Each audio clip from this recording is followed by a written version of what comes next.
My name is Heather Swain. Philadelphia has always been my home. Life was good until it happened. I'm friends with a cybernetic enhanced human-like frog created to save Earth. Nobody appreciated or understood him, but I did.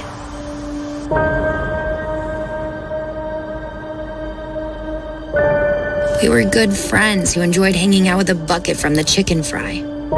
Just me, Cyberfrog, and his very large brother, Salamandroid. Until the invasion hit.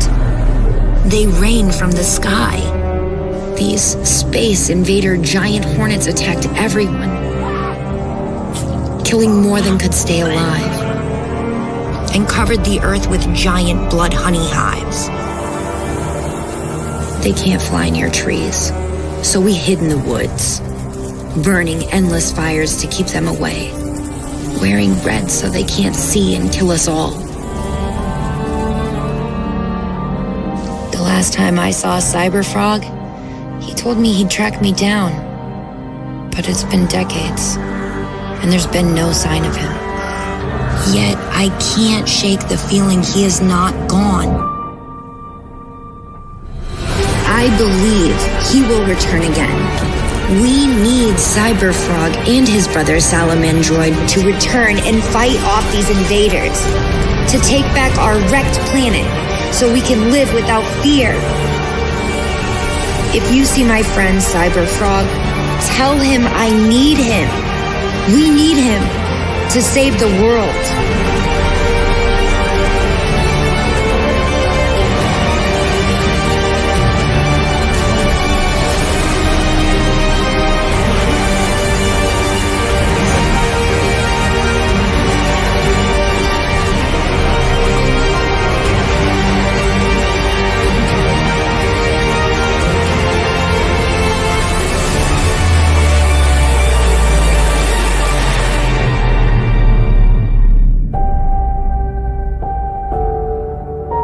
This is Cyberfrog Wrecked Planet. Join the fight.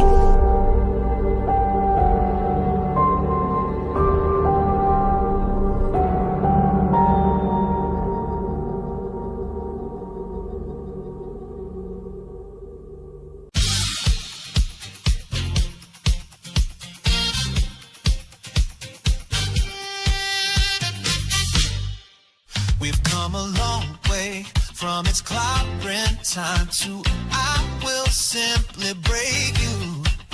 Instead of saving the day, we got hair that's blue and milkshakes too. Now comes the hour when we wield great power. But with great power comes great responsibility.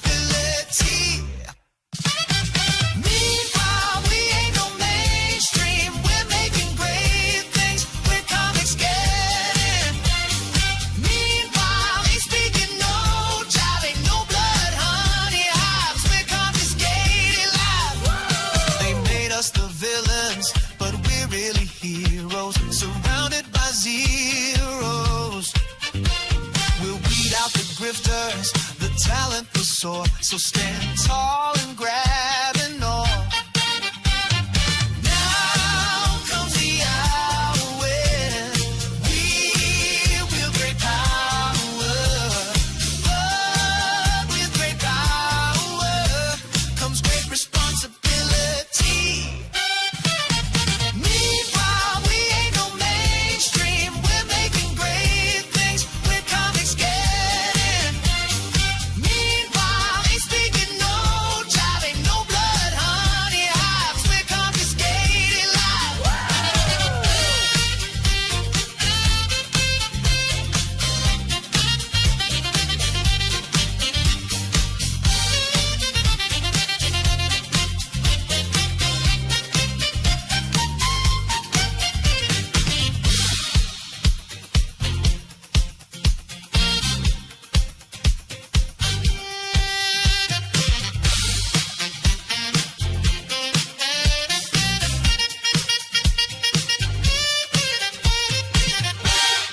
love what you're doing.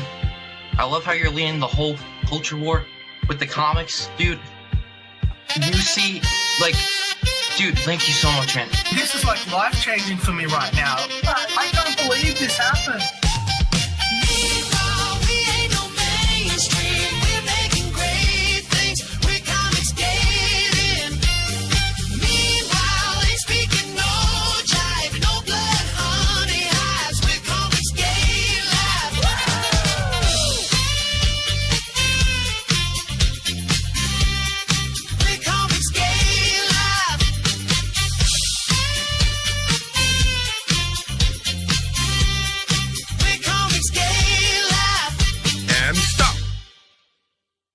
Welcome back to 5XLFM,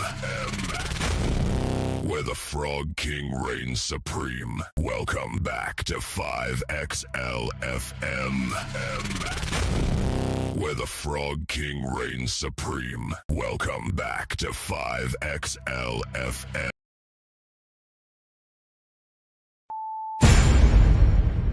There's gonna be a fire tonight. We're gonna see a woman burn. Sit down, enjoy the screams. We're gonna burn the witch.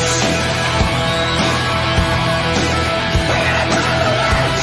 We're gonna burn the witch. We're gonna burn the witch.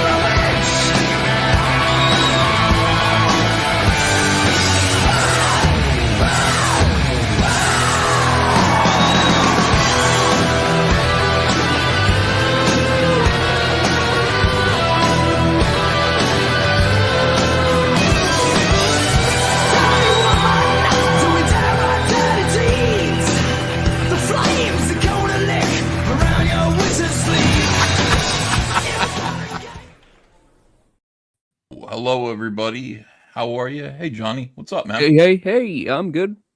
Yeah, good. Yeah, this is COMICSGATE Live. I'm calling it number one. I'm starting right here from today. I actually spent the afternoon preparing a show, which is not something that I normally do. You know, I don't normally sit there and put together content for one of these. You know what I'm talking about?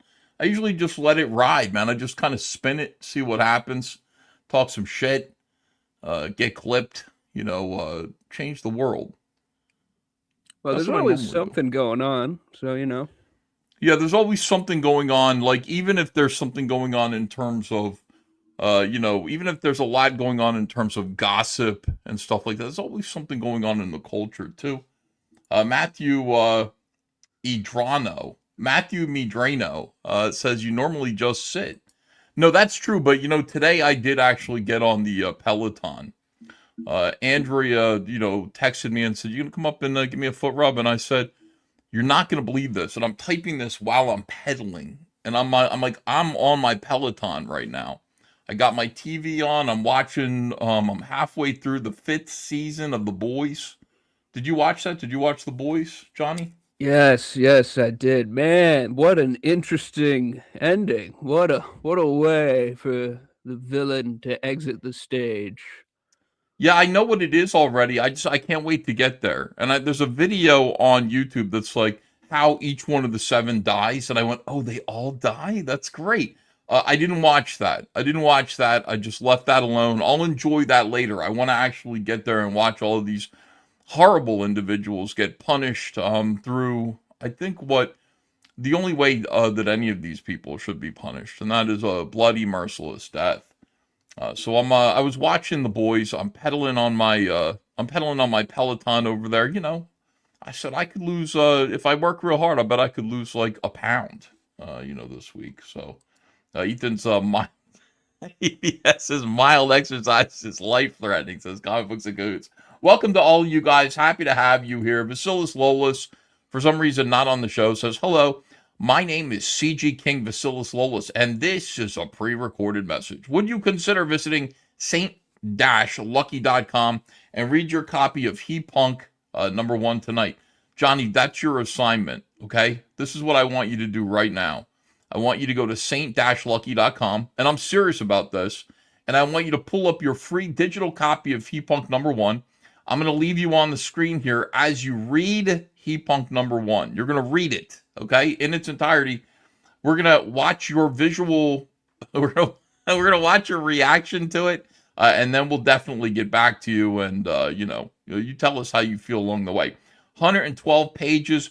Rocky Horror meets Mortal Kombat. That's a pretty apt description of that by Vasilis Lolis. I just did a cover for it, and people seem to like it, so I'm happy about that. I've done a lot of covers lately. Odinson99M says, you can't put the Cyberfrog 2s next to Superman number 47. Lori Lamaris hasn't even been introduced yet.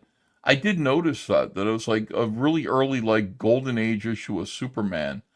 That Cyberfrog, was it Cyberfrog number 2 that was in the video? That is interesting. All right, let me look at you guys here and see what's up. Fantastic cover. John Malin said some nice things, which is unusual. I don't really expect John Malin to say nice things about anything that I'm doing, or anything, period, really. But he did come out, and this is the cover. This is the cover that I did for the Wheelers. And Mindy Wheeler is coloring this right now. I think she's baffled by it, honestly. But she's like, I want to color this. I'm going to color. They kind of reached out to me and said, you got the details, some of the details of Hitler's hat. You got them wrong. This is not, there shouldn't be a swastika there. There should be kind of just a red dot. So we're going to take that out because we don't want. But it looks cool. It does look cooler with the swastika there, but they said we don't want any of our white supremacist fans, if we have any. You know what I mean? We want to respect historical accuracy. So we're going to do that. And there's also the little dot on Hitler's hat here. There's something else going on with that. I couldn't see. There aren't too many photographs of Hitler smiling, believe it or not. I know you would think that, like, he'd be thrilled, happy, whistling in his work, but he wasn't, not for the photographs. There was something about this guy that he felt like he needed to be dour and serious in almost every photograph that he ever took. But people caught him every now and then. The cameras caught him off guard. You know what I mean? Like not playing the Fuhrer, just a normal guy. Murdering 150,000 people or so. And he's smiling. And you could see his crooked, fucked up teeth, everything like that. He supposedly had terrible teeth. I caught a picture of that and I kind of blew it up and did the best thing that I could do with it, So that's what this is. Now, if I got it wrong, then somebody can fix it. I don't know. It's just, it's art, you know what I mean? Like, I'm not here to tribute the guy at all. Obviously, I put lighting on his face that made him look like a demon. 271,000. Yeah, like at least that many. Probably way more than that. Feel free to fix it in any way that you can. This is for a book called Panzer Girl. Panzer Girl. Now, John Malin liked it. He responded to the image by saying, wow, that Hitler looks great. Now, I know John Malin. Okay, I've known John Malin for a while. Hitler is definitely on this cover, but he isn't necessarily featured on this cover. What's featured on this cover is a half-naked woman holding a gun. So he didn't mention that. He didn't say, wow, that whole cover looks great. He said, wow, that Hitler looks great. So he knows what he's doing. When he said that, he knew what he was saying. He was saying, I like that part of it. I like that part of the cover. I'm not sure that I like all of it. And Cowboy says, wait, I just noticed the babe. Okay. So, yeah, maybe that's the case. Are you reading Vasilis right now? Are you reading Heat Punk? Yeah, I'm going through it. Okay. All right, good. Yeah, we need your review. And I don't know, maybe you want to write a little article about it. Maybe it'll influence you that way. I did read your Liam Gray article, which I thought was really good. You did a good job on that. I think I shared it too. Oh, you did. Thanks for reading. Yeah, let me see if I can find it. I did a whole Liam Gray show today. People were pretty happy with it, I think. Yeah, I saw, I was influenced. I wasn't like fully aware that Liam was a problem in the culture right now. But you, why do did you choose this picture? What is this picture? Well, you just had to grab a photo of him on the stream. That was the first one I got. Like, what? That's the first picture that you got of Liam? I understand. Yeah. All right, article on Liam Gray flagging. Let me see. Liam Gray strikes channels. Liam is going, and then you look at the spelling error. God damn it. How are you my writer? And you do this on your own. It's like, this is for you. I'm going to go in there and fix that at some point. I will. I don't know, maybe it doesn't eventually. matter. Yeah, just leave it there for a while. All right, let me see. Last time I talked to you all about Liam Gray, it was about his dubious suicide attempt at a shallow stream. Poetically, he is now beefing with live streamers.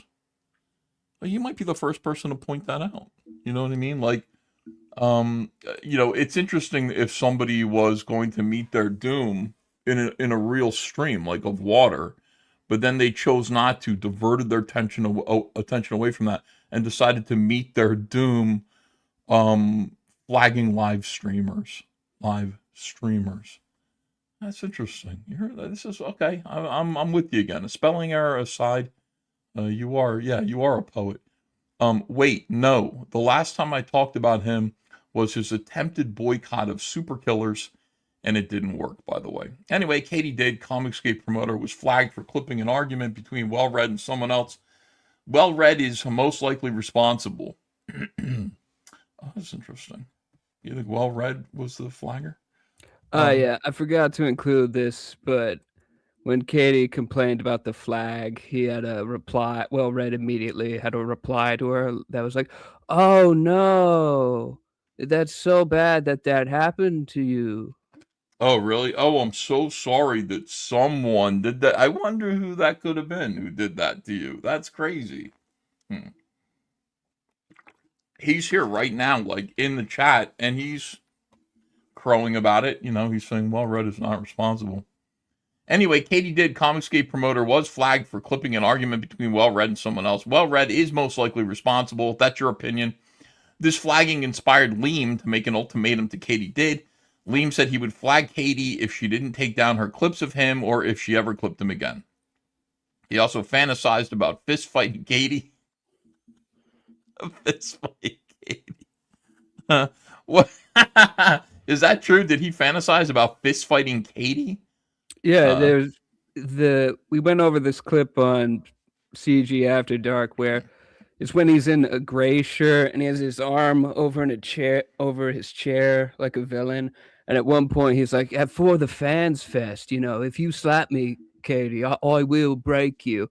And he went on for 4 minutes, and then afterwards he was like, "Oh, also your husband. Your husband." Yeah, quickly, let's change that to your husband. By the way, I wouldn't say things like that unless I knew. What does Katie's husband look like? What if Katie's husband is like Mike Tyson? I'm not saying that she married a black guy, a big black guy. I'm just saying. Yeah, I'm just saying, what if he was, though? And you're like, you know what? I'll fist fight your husband. And you don't even know. You don't know what kind of shit you're walking into there. At least find out first. Maybe maybe Katie's husband is like Melanie Mack's husband. In which case, go for it. Mostly Katie, the husband, was strangely an afterthought. So he mostly wanted to fist fight Katie. By the way, I am out of it, to the degree that I don't know why anybody's even mad at Katie Did. What does Katie Did do? When I see Katie, I swear to God, she might as well be she's like sunshine and lollipops. I don't really see Katie Did as being a problem. But I do hear from people who hate Katie and are just like, Katie Did. And they scheme about her and they hate her. What is Katie Did doing? Can you give me a broad overview? Play devil's advocate. What is Katie doing wrong? Okay, well, she's friends with bullies and abusers like Clipper and me, and she just clips these people, and in the clips they look stupid, and that's clearly because of the clip and not. You clipped me being stupid out of context. You know what I mean? This is the thing I always say about Alyssa clips. She'll clip 25 minutes of me, and I'll be like, that's completely out of context. If you watched more, you'd see that I am not fat and I do have a neck. What's up, Vasilis? Hi. Oh, okay. Well, thanks for stopping by, Lolos. Alyssa clip. She only clipped the parts of my live stream where it looks like I don't have a neck. You know what I mean? And that's my problem with Alyssa. She only clips the parts where I'm fat and retarded, and she leaves like the smart stuff where I, have a neck like a giraffe. Ethan Van Tonto. Sure, Ethan says I'm not a zero. No, for real. That's Ethan is fatter than Vito. Enough said, says Lobo Vicious. Fatter than Vito. I don't think so. I might be. I don't know. I don't think so. I see Vito, and Vito looks like no, Vito looks really fat to me. And I take a look at myself and I kind of go, yeah, you got a little bit of a belly on you, son. But then I look at Vito and I go, no, this is a guy who, you know what I mean? Like that's a guy who's fat. Like that's a fat guy. I don't know. Maybe that's Ethan, you're just big bones, says Rob Lego Patriot. Thank you. Yeah, but Ethan looks less fat, and that's what's important, says Obi-Wan. Thank you. Thank you for that. I feel much better now. All right, this led Cynic, who was copying the Ministry of Dude's coverage of Liam, to beg Liam to speak to Katie privately. Now, here is his tweet. Hey, Liam, you need to stop. Katie can't issue an apology. She's busy being an adult. Maybe reach out to her personally and see what she does. Cynic said this. Katie did not comply. Liam then did a stream where he said he would flag Katie in an hour. He ended up streaming for 6 hours, and Katie's channel is currently down. Wow. The flag clip in question is a segment of Dr. Till's The Ministry of Dude. Those bastards were making fun of Liam. Here's Katie. Dear COMICSGATE, due to Liam Gray's... By the way, Katie is in like 6 different rooms that I'm in. Like, Katie is in like... Here's the thing. Katie is in like 6 different rooms that I'm in, like DM threads. And so I go, wow, what is this? My DMs are lit up. I got like, 8 different messages. Like, wow, what's going on in all my DM threads? And you know what it is? It's Katie Dade posting the same message in all of the rooms. Johnny, have you noticed that? Yeah, I've seen that a couple of times. Yeah, it's Katie Dade, and she's posting the same fucking message in all of the rooms. And I'm like, I never thought to do something like that, unless it's like this, like a link. But it'll be like, I'm sorry, Liam struck me, and we're gonna be doing this, and then it's in all the rooms, and it's the same exact thing. I'm like, damn. 7 of 9 says, I'm in 0 back rooms, bros. Yeah, well, we got to fix that. What is this? 24 hours, Ethan, says JD Kirby. 24 hours what? That's what Liam said. You have 24 hours to remove the clips of me, or your channel is going down. Yeah, I wouldn't do it. I just wouldn't bother doing it. Dear COMICSGATE, due to Liam striking my channel, unfortunately, I can't stream all week or upload. I'm sorry I won't be able to promote anyone this week. Please, Team YouTube and YouTube creators, fix this ASAP. Liam looks weathered. He looks, I can't describe his face. And then you've got Jamie, mid as kind of luck. Midas, not mid. Yeah, and I don't think a girl would make her username mid. Mid-ass kind of luck. No, it's mid-ass fuck. That's what it looks like. Hey, Team YouTube, you issued a strike on this clip channel after knowing that another YouTube creator was brigading and recommending that his audience brigade the channel. What are you doing? Good for you, Jamie. Thank you for that. Here's an illustration of Liam. I have now become the destroyer of channels. So Liam is issuing a mighty roar there as he destroys everyone's life. Frog Tony encouraged and enjoys this outcome because Katie... What is up with Frog Tony, by the way? Oh, well, it took a huge L with the DMs, and then he made it worse when he appeared on Biggest Problem versus Cynic. Yeah, I just feel like he's kind of like making a couple. I think he's making a couple of mistakes. That's my opinion here. A lot of these choices that he's making don't make a lot of sense to me. He went after Shane. Wow, dumb, says JD Kirby. Yeah, I see him doing that too. I see a couple of these guys going, we're going to make Shane into a lolcow. I'm like, what? You are? You guys are lolcows. Can lolcows make other people into lolcows? Are they able to do that? If they can like somehow puppeteer them. Are they vampires? They're vampire lolcows. That's wrong, Ethan. Liam is just striking. These people need to leave him alone. He. Bayona Rad says, Liam sounds like a Bond villain. 24 hours, you remove clips of me or your channel will be struck. This is a warning. Yeah, he does sound like that. A lot of people have made that observation. Donkey Who says, do I need to watch Trashcast before I listen? No, this is just brief. We're just going over this real quick. Most of this show is going to be pop culture bullshit, making fun of trans people, stuff like that.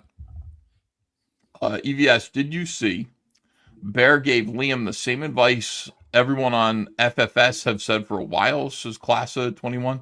Yeah, we actually, Classa, hello. I don't think I've seen you before. Thanks for the super chat. We actually went over that today. We watched Bering sit Liam down and do a kind but firm and unyielding talking to. Give him a little bit of a talking to about what he was doing. Liam did not listen to him any more than he listens to anyone else. Liam was like, no, you're not. Liam's attitude, you ever talk to someone and try to go, this is why you're fucking up, like you need to change, and they go, this is what you're not listening to, you're not hearing me, it's not me that's not hearing you, it's you that isn't hearing me. And that's how Liam kind of reacted to Bering. Anyway, okay, so blah blah blah, this is Bering. He did I did a video about Liam. What are the lemons for? This is a big video. You say the lemons are for Liam's ass. I don't know if that's true. Comments on the quartering Australian edition. Lol, shout out. I had no idea Liam struck Katie's clip of My Stupid Show. That's hilarious. If you ever need more info on Liam, hit me up or Young Clippa. I've been covering this guy for months. And Seabearing says, says Liam. Liam, stop stalking me. Liam, stop stalking me. Frog Tony is going to be involved in this shortly. Going to be fun, says Thunderduck. Oh, yeah? He coming to rescue his Leamy bear with more belly kisses? See, that's the problem. You know, it's like you got belly kisses associated with you. Baron curiously neglected to mention that Liam's latest freakout is because of Clippa's Operation Quicksand, which is another thing that Young Clip is doing. And then you've got Shane Davis involved here. Liam, Shane took the wrong side cut off because Shane is just saying, please look into this. Stop Liam from striking everybody. Vasan Kasai says, yesterday you were begging to leave Liam alone. Today you're setting the authorities after him. Shane's mercy lasts only a day. YouTube cops. What is he supposed to do? Like, you have to. It's like yesterday you were saying, please leave this guy alone. And then today you're saying, please stop him from hurting people. What is wrong with you? Why do you, So, yeah, while it's closed, R.I.P. Shane says, I hope you're kidding. I swear to God, I hope you're joking. Anna finally takes down, I get a mention here. Thank you for that. Anna finally takes down Liam Gray. Hey, E, why the fuck did you defend this shit? By the way, I've been talked to this way and returned this kind of language since I was in the 2nd grade.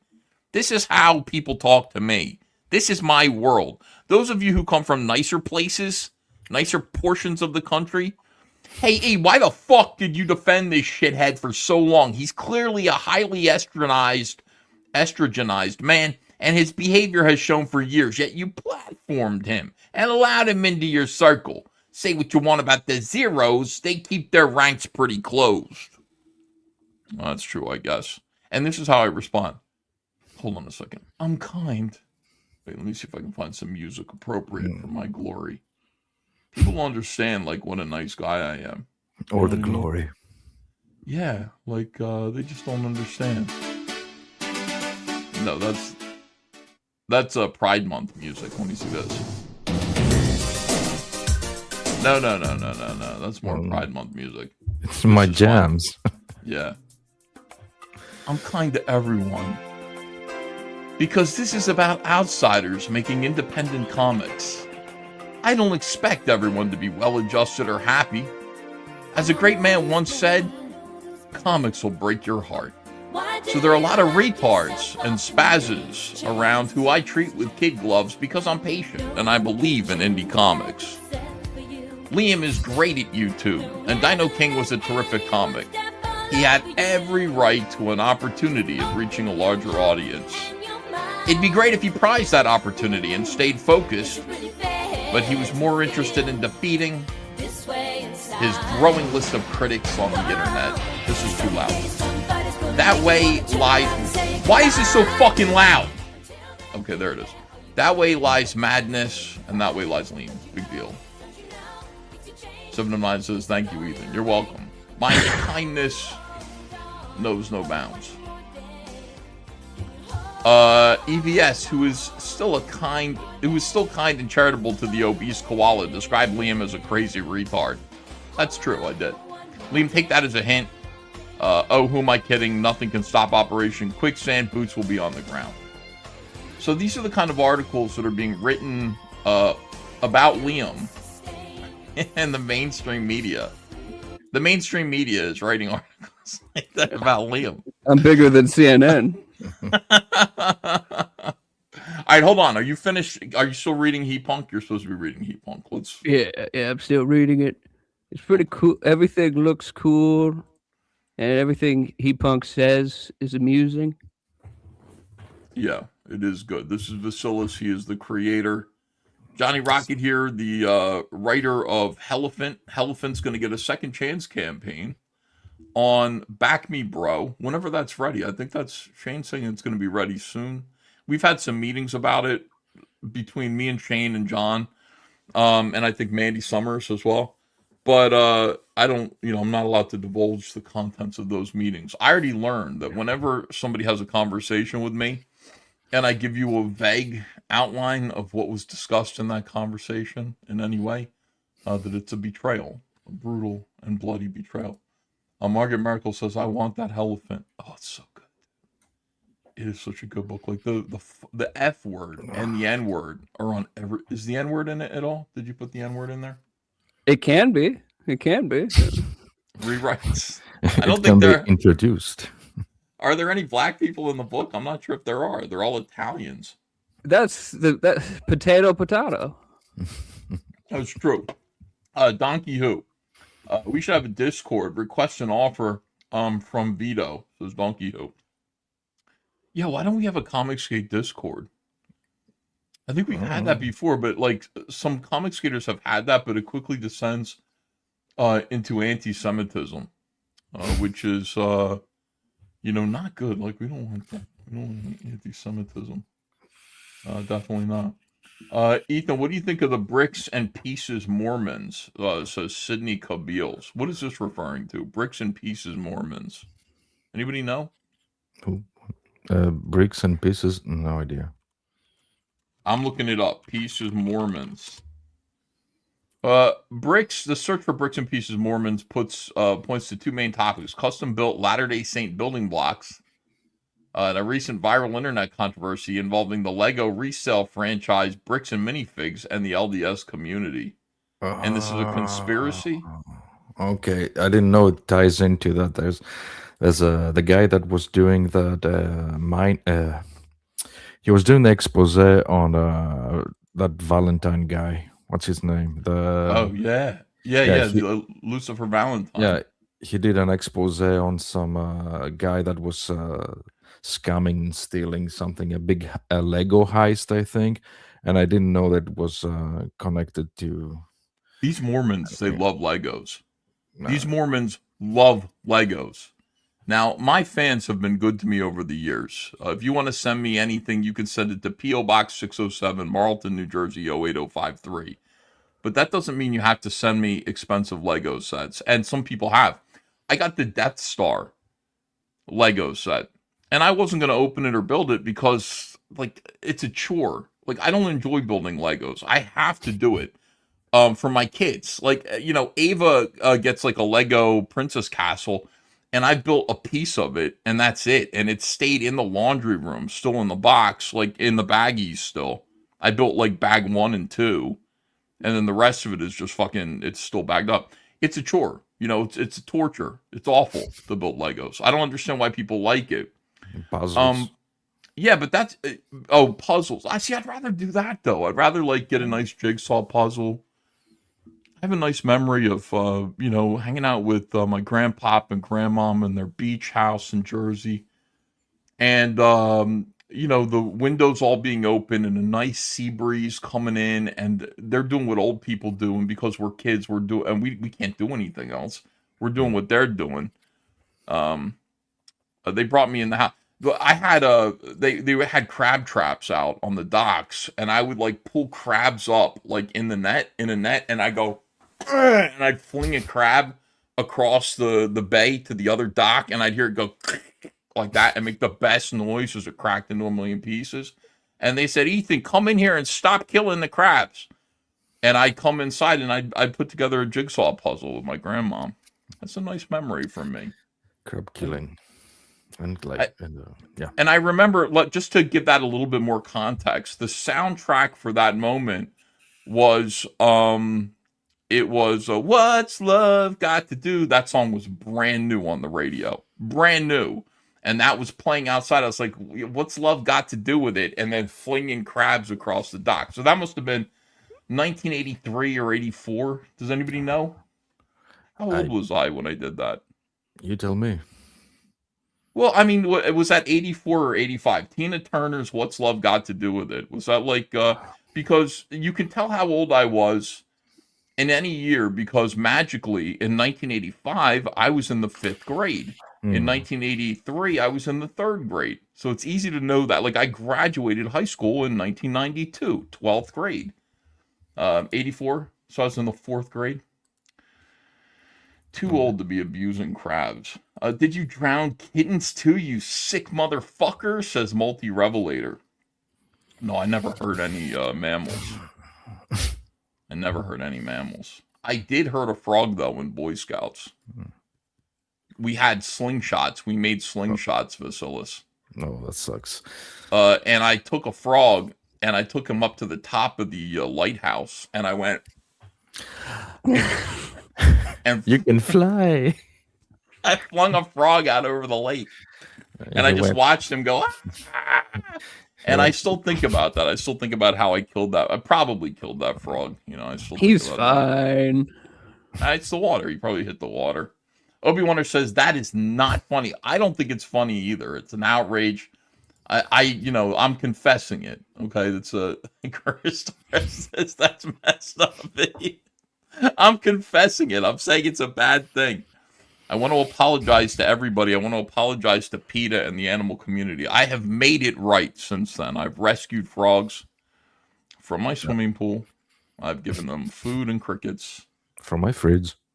Yeah, I have taken care of animals since then and loved animals. It's just when I was a kid, I have these 2 instances that I can think of where I was, I don't know, I wanted to fling animals through the air. So I want to apologize to those animals. I hope they're in heaven. All right, so this is the bricks and minifigs Mormon thing. The fact that this is even a video that I'm making right now is just so utterly shocking to me. There's the temple. It blows me away. So unless you've been living under a rock for the past week, you are probably... Now, that's fucking crazy. I have not been living under a rock. I have been living life as an adult. You know what I mean? Yeah. And I don't know what this is at all, but when you say, unless you've been living under a rock, then you know about the bricks and the minifigs and the Mormons. I don't know anything about this. And I mean, it's insulting to say that Vasilis and Johnny and I have lived under a rock. Hey, we haven't. I just got it because I'm following the guy for, other purposes. Yeah. Yeah. Okay. Extremely acutely aware of the bricks and minifigs situation. Wow, they are in some hot water, and deservedly so. I And put those crabs in hot water, and deservedly so. That's what you do. You know, instead of flinging them across the dock, you actually put them in hot water and you boil them, and then you shuck those crabs. Put You them know, in your belly. Yeah, and you make crab salad. Yum, yum. Delicious. Nobody pays any attention to Mormons, says Too White. That's how we sneak up on you. Exactly. I mean, you got to be kidding me that the doorbell rings, and I go, "Who is that?" And Andrea goes, "I think it's the Mormon missionaries." And I go, "Why would it be the Mormon missionaries?" I like And the video. She hit like on a video accidentally. She's watching a Mormon video, and she hit like on it. I guess she's trying to she's researching. So the Mormons go, "What's this?" And they do research, and they find out where Andrea lives, and they come over and knock on the door. And I'm like, "What do you want? Does Andrea live here?" I'm like, "Yeah, I'm her husband."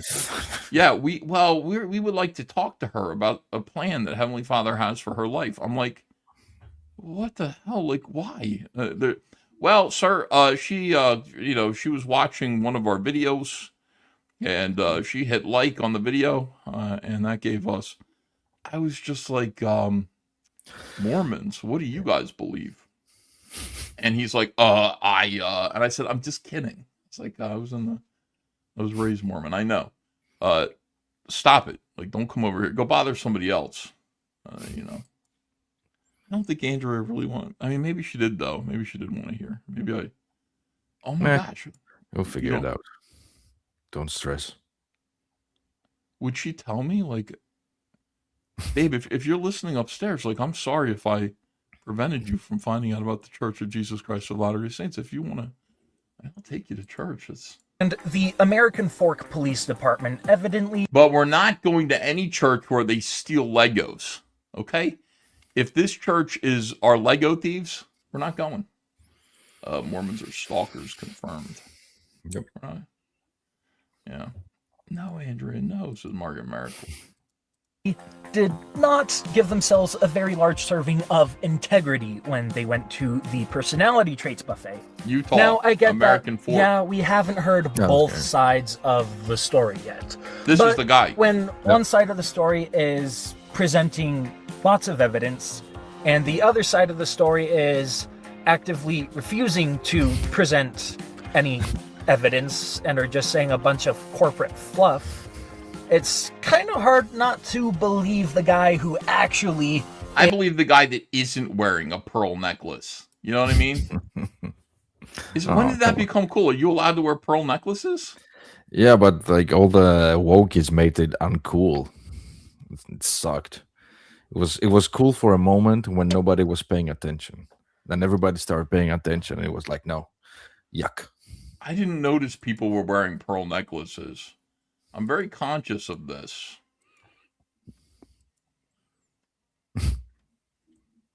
No audio. We have no audio. Yeah, I don't know. It's like a new Okay, Disney sorry. movie, I guess. Yeah, I don't know. a new Disney movie. Okay. Hold on a second. Let's get back to this.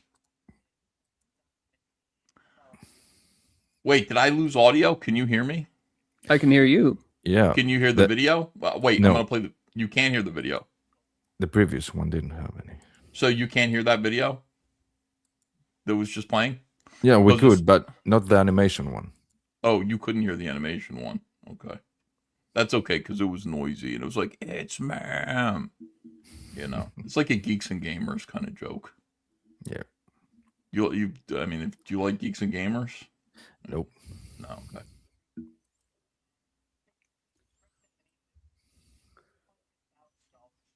This has no audio now. That's what I was asking. There's no audio here? Okay, hold on. I got to leave and come back. I'll be right back. So Legos. Everybody, quick. Quick. Saintlucky.com. Quickly, SaintLucky.com. Get He-Punk. It's Get really cool. Literally, everything's weird and cool. The colors But are crazy. It makes sense. It's a good story. It's funny. Trust me, bro. Yes, it is. I trust you. I read it. The bad guy is like, yes, 12-year-old girls will love me again. I am the father husband. All true. And now that's a villain. I know. All right, hold on, guys. I got to figure out what this is, just real quick. I will link the GoFundMe to help Brian recover his Lego collection in the description below. The nice thing about crowdfunding is that you don't have This guy had his Lego collection stolen. Okay, so that's what it is, and the Mormons did it? The Mormons stole the Legos? Was it from a store or something? Why would the Mormons want the Legos? Yeah, he had. I did hear a bit about the story the other day. He had Legos worth like $200K, and it ended up at a store somehow, and they were like, this is only worth 60,000 actually, but if he went anywhere else, it would be 200K. Oh, they ripped them off that way. Well, and I think it's someone stole the collection from him and then sold it to the store for like 80 grand, something like that. And now it's like, okay, well, you bought a thing. Yeah, it's. Oh wait, someone's saying he gave the collection to the store to sell. So he gave his collection to the store to sell, and the store closed down and took his collection. Oh, so he left it with them on consignment. And then when the store went out of business, they said, well, yoink, we'll take your $20,000 Lego collection with us. Why not? Vaz, when losers say it's over, you know that it's a lie. That's Travis Barrick is saying that. These Mormons, they really like Legos, though. My sister brought her husband over. My sister's very Mormon, my older sister. She brought her husband over, and they're like, we want to see where you work. I'm like, you do? They're visiting from California, so they were, I said, you want to, so I brought them down here, and they're like looking around like, this is like insane. You're a crazy person, I said, they're like, I could get $50 for that. Do you have any Legos? That's what happened. Like they saw the big Lego set of the, they saw that and they were both like, oh my god, Legos. Yeah, it was the Lego not the Star Destroyer, the Lego whatchamacallit, the what is wrong with my brain? Death Star? Death Star, thank you. Yeah, the Lego Death Star. So they saw that and they were just like, oh my god. Like, and I could see them whispering together, my sister and her husband. And they're on their phone like and they're just like, what? And I said, yeah, Fan gave that to me. Fan gave that to you? I said, yeah, I got it in the mail, They're like, we've been looking for that. And I said, what are you talking about? And they said, well, what we do as a couple is we build Legos together. And they showed me pictures. My dear older sister showed me pictures of her house. And there's a whole Lego room where there are shelves of Legos that they put together as a couple. And she said, you see that spot right there? That would be a good place to put the Death Star. And I said, they said, do you want that? I said, I'm never going to put it together. It's on my shelf right now, just in the box. And he goes, hold on a second. And he like pulls it up and he's like, finds how much it's worth on eBay. And he goes, what if I bought this from you for this price? And I said, I'll take half of that. You're my brother-in-law. And they bought it from me. And he's like, really? And I was like, yeah. So you'll have to ship it home, I guess. But yeah, so they bought the Death Star from me. And I guess it brought them closer together as a couple. I'd like to think so. I hope so. But I mean, I'm just like, wow, these Mormons, they really like Legos and they like ice cream. Those are the two things that Mormons really like. You're a sucker, Ethan says. You're a sucker. You sold it for half of what it's worth to your sister, you dummy. Your sister's husband. Yeah. So anyway, they enjoyed it. That's what I wanted them to do. I wanted them to enjoy it, I'm Excellent. not sure that I would have. But anyway, yeah. So Liam Gray, subject of my incredible. Oh, I wanted to show you guys this. This is interesting. Subject of my incredible trash cast today, which everybody loved, I think. Here is AI generated women from all 50 states. So if you ask AI to, now you don't live here, Bacillus, so this is No. going to mean nothing to you. Johnny, what state I've do been you around. live in? You've been around. You've seen. What state The are you US. from, Johnny? Where are you? I'm in Massachusetts. Okay, so we're going to find out what women in Massachusetts look like according to AI. Okay, all of these states, as you, where is this one from? Oh my God! Like what? The one on the left. I mean, where is she from? I would like to know. All right, let's find out. So this is Alabama. This is, and she actually does look like Jay Bama a little bit. She does, yeah, look at her. She's ready to serve some mac and cheese. She looks good. Here's Alaska. How is this in Alaska? I don't know about that. She A looks lot more people would live there, I would think. Yeah, very Russian. Yeah, how is this? Did you take your relatives to a steakhouse, Ethan? Says Travis Perrick. No, we had barbecue outside. We did serve them food. Don't worry, but we didn't take them to a steakhouse. We did take John Malin to a steakhouse though, which is, let me just point something out. John Malin goes to see Shane Davis.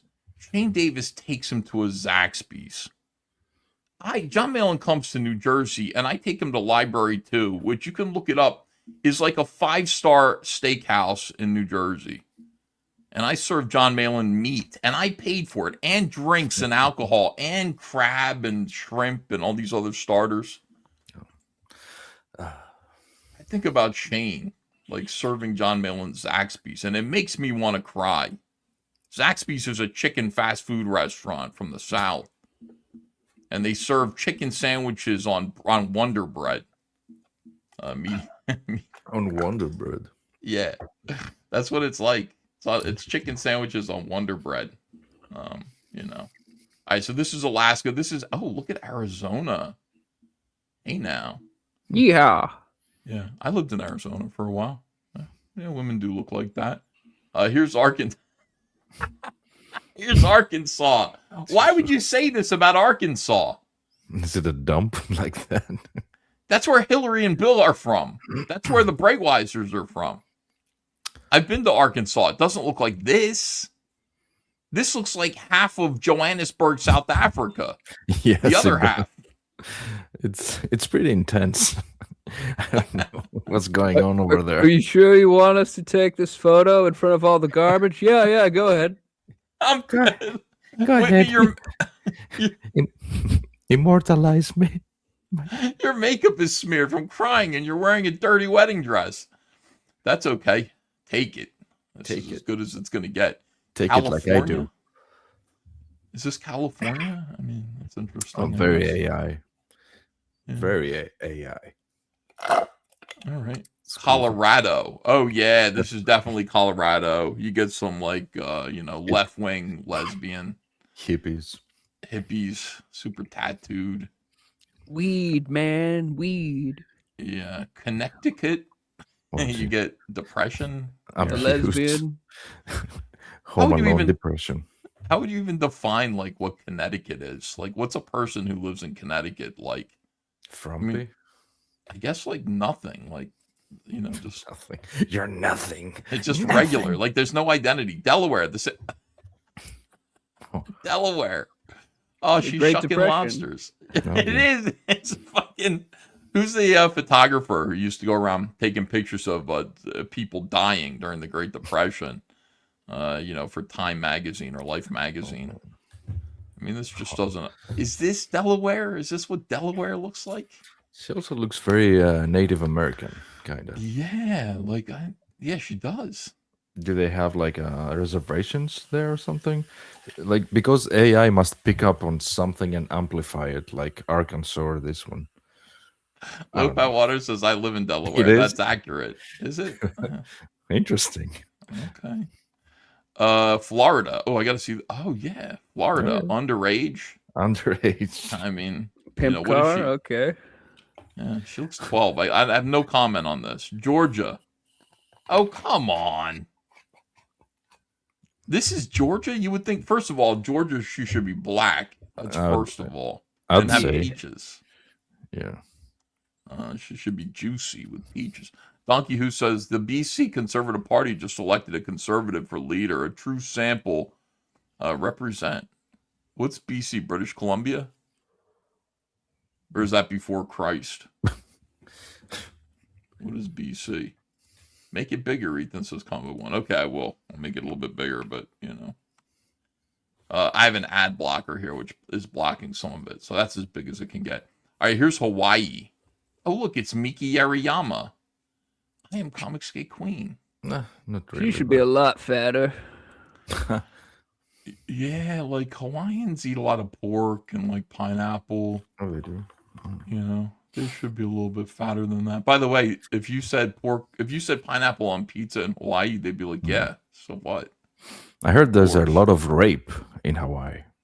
Where'd you hear that? The internet. Oh, really? People joking about it. So it's like, it's true. Rape in Hawaii. High crime and rape, yeah. That's not what I pictured. Like, I always pictured Hawaii would be like... Yeah, that was the point of the joke, too. That you don't picture it, but you get it. Hawaii 5-0. Okay, that's Hawaii. This is Idaho.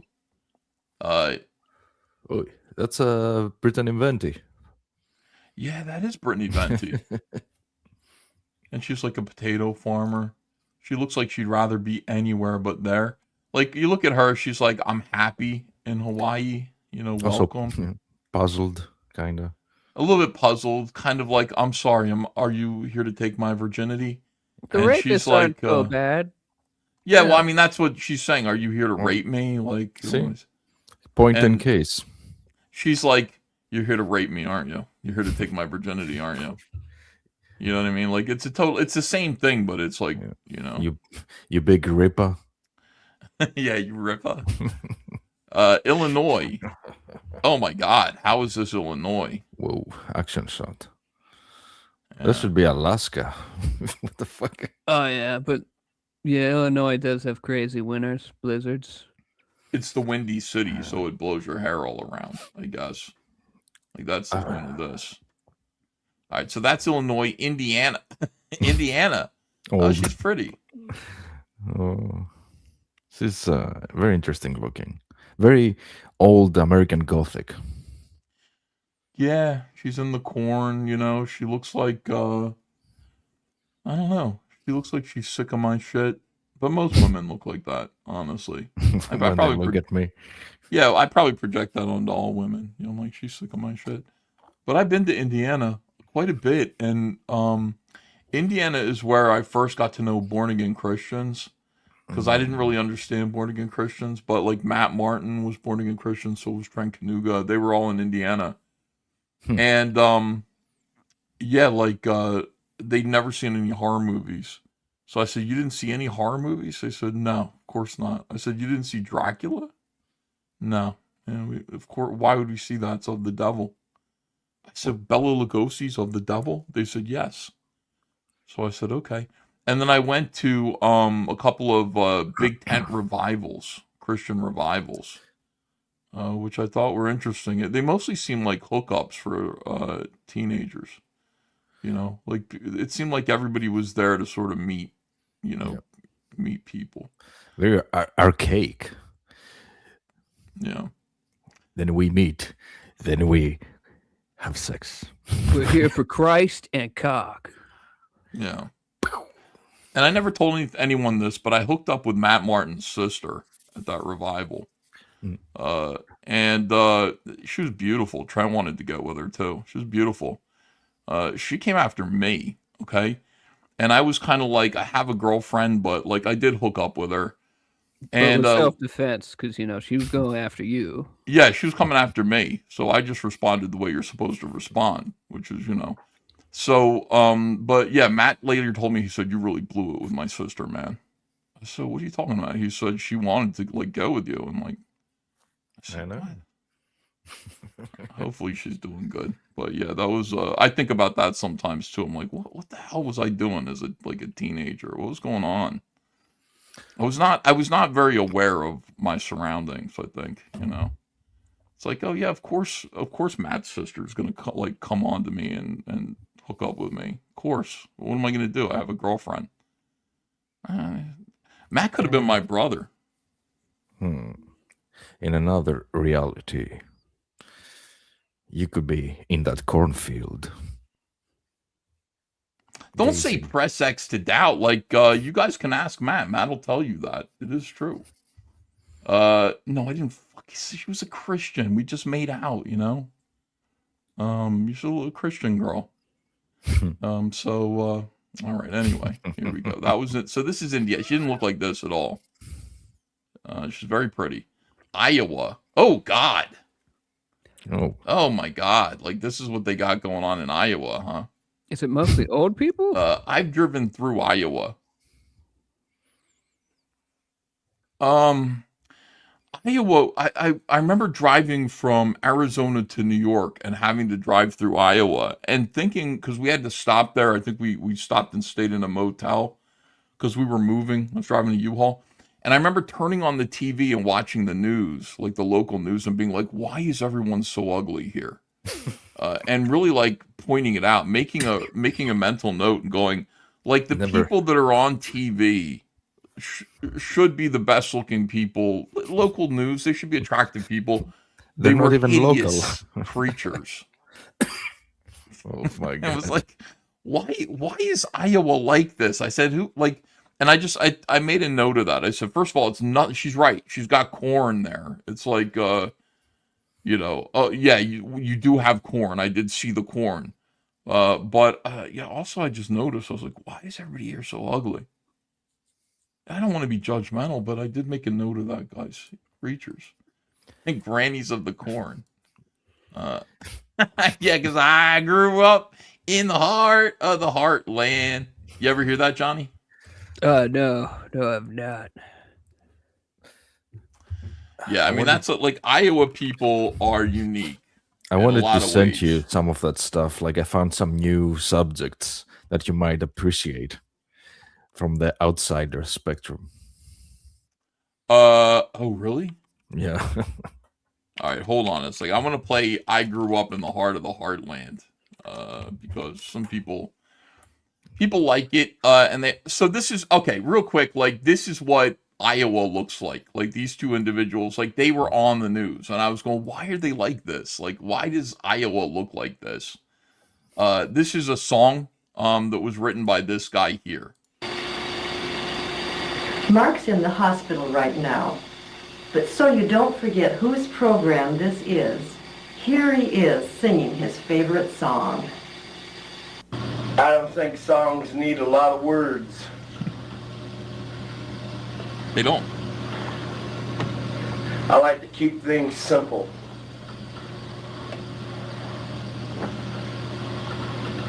This is a song about my childhood.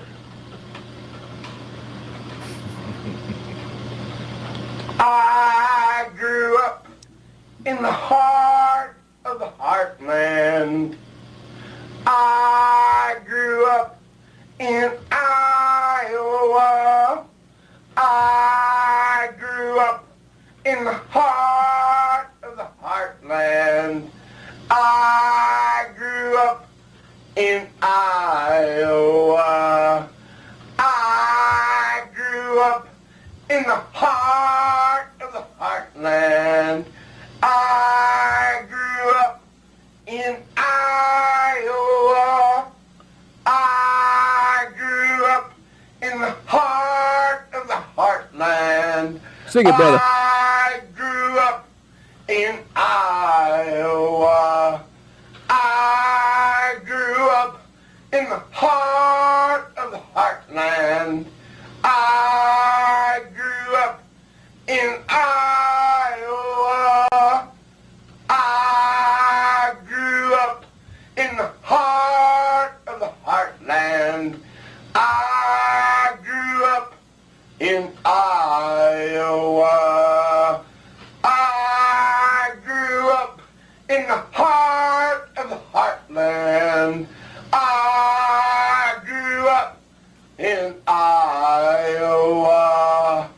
I grew up in the heart of the heartland.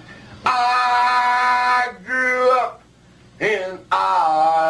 Iowa. I grew up in the heart of the heartland. People in the back now. I grew up in Iowa. Now just the ladies. Grew up in the heart of the heartland. I grew up in Iowa. I grew up in the heart of the heartland. I grew up in Iowa. I grew up in the heart of the heartland. I grew up in Iowa. I grew up in the heart of the heartland. I grew up in Iowa. I grew up in the heart of the heartland. Yeah, I feel it. I grew up in Iowa. I grew up in the heart of the heartland. I grew up in Iowa. I grew up in the heart of the heartland. I grew up in Iowa. I thought he was done. I thought he was done. Heart of the heartland. No. I grew up in Iowa. This is belligerent cracker just shouting. Baby. Heart of the heartland. He doesn't even have a tambourine. I grew up in Iowa. I don't think that's it. That's some Appalachian mountain stuff. Yeah, I mean, that's, it is what it is. I'm just saying, that's Iowa to me. You want to know what Iowa is to me? That's what Iowa is to me. Jesus. I'm starting to hate you, Ethan. No. We got through that together, okay? That's just some guy. He's in the hospital. You have to picture him in his hospital bed, that guy. And he's screaming like a dumb cracker yokel into his microphone. I grew up! Over and over and over again. He probably died directly after that. At least I hope so. So that's Iowa. The guy in the bed next to him is like, doctor, I think he needs more morphine. All right, let me see Kansas. Oh, God. All these women look like they're accusing me of something. She's like, you know what you did. No, I don't. You know what you did. I didn't do anything. You refused to fuck Matt's sister. No, it wasn't that. It was I should have dated her. I should have probably married her. I don't know. This is Kentucky. Here, Kentucky. Sucky fucky in Kentucky. She's like, what is she wearing? She's got like a badge on. Yeah, she's a cop, I guess. Maybe working for the zoo. She's got some meatballs on a plate and some leafy greens and a roll or something on the table. And then she's got a drink of water over here, Coca-Cola here. The water looks like it's going to spill. And again, she looks like she's pissed and she's accusing you of something. Like, where have you been? Or she looks like I've hypnotized her. You know what it is? I've got, it's one of those pornos where I've got like a stopwatch. I just froze her at the table. I froze her at the table. Yeah, the greatest invention in all of science fiction. Okay, hold on a second. Enough of that. Louisiana. Oh, God. Oh, Lord Jesus. This is where Kelsey's from, by the way. Louisiana. Okay. Finally a black person. Yay.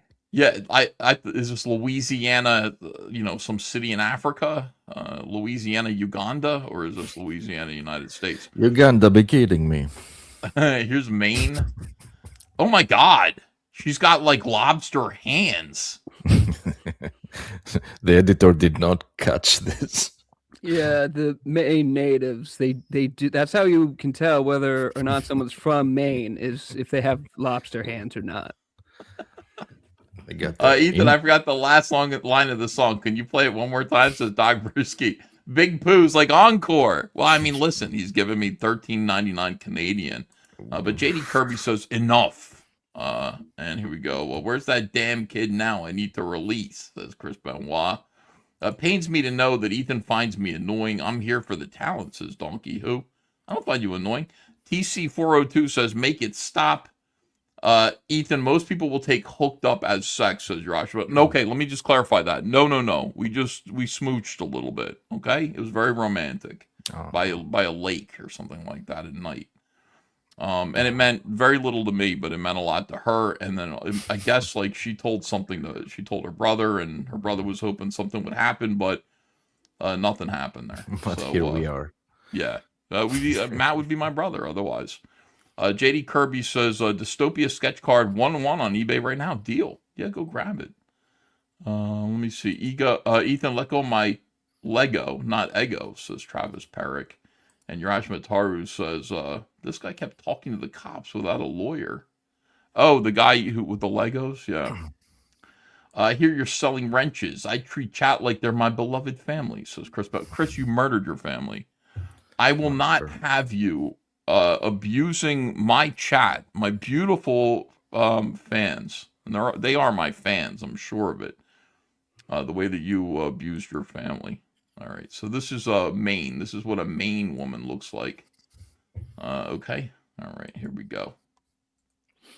Here's Maryland. Maryland. Oh, God. Welcome to Baltimore, son. Here's Baltimore. He's from Amsterdam. Remember The Wire? That show, The Wire? Yeah. Amsterdam, Baltimore. Was it in Baltimore? Yeah. Where that show took place? I think so, right? Okay. That's what's so weird when someone who actually has a Baltimore accent shows up in The Wire. It's like, oh, you guys sound authentic, retarded, but yeah, that's the word. Massachusetts. Oh my God. Whoa. Donkeys, Dunkin' Donuts, yeah. How is she screaming at me? Like, what's going on in Boston? It's a Boston thing, dog. You go get a Donkeys, and a bitch will be like throwing shit at you. But you know, Donkeys is good, so you still gotta go there every day to get your Donkeys. Oh my God. All right, this is Michigan. This is where John Malin comes from. This is John Malin's. This could be. This actually could be. What's her name? This could be John's. What's John's wife called? Faye. This could be Faye. Ethan, tell us where you grew up, says Java the Cog. I grew up in Merchantville, New Jersey. I grew up in Cherry Hill. There you go. That's this is Faye. It's fake wife. Hi, it's nice to meet you. Yeah. It's great. We've heard almost nothing about you. It's a pleasure to meet you, Faye. All right, Minnesota. Ooh. Yeah, these are Minnesota. That's like where they're attacking ICE, and lesbians are getting shot there, right? Hey, handsome, can you run over a cop for me? Oh shit. Okay, very nice. And she's got a rainbow because, by the way, it is. Let me just say that for those of you who are getting ready to celebrate, it is 1 hour and 11 minutes until Pride Month commences on the East Coast. So if you are on the East Coast, midnight tonight, and Vasilis, it's already Pride Month where you are in Greece. But we begin Pride Month, and we're going to celebrate Pride Month here.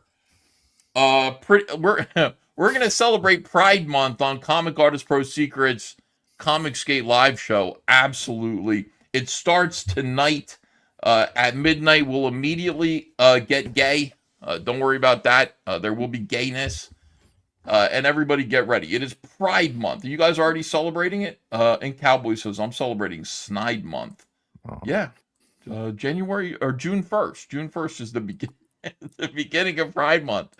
And we will be. Pride is a sin, says Arjo. Oh, we got some judgmental Christians who think butt sex is a sin, huh?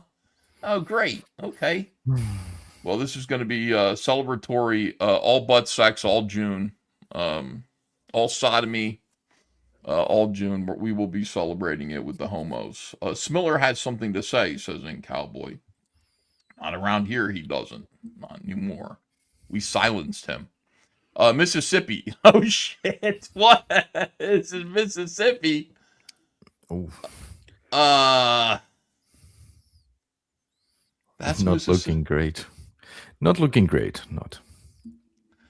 Oh, that's really bad. The data must be nuts. Is that Mississippi really? Yeah, that's one of the skinnier ones. Oh my God, that's awful.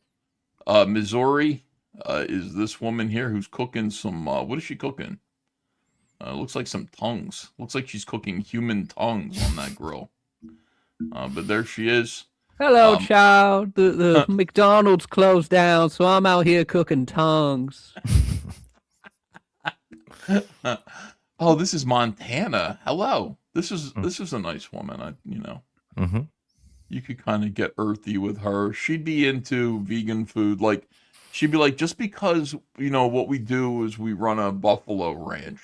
Because that's what she does. Like, she harvests buffalo. Doesn't mean that we are going to make our bodies cemeteries for animals. It's bad for you. We want to remain vegan and pure. The food that we put into our bodies should be, what is that called? What kind of organic? Organic. Yeah, we want to keep the food that we ingest organic. We just kill them for fun. To let them know who's in charge.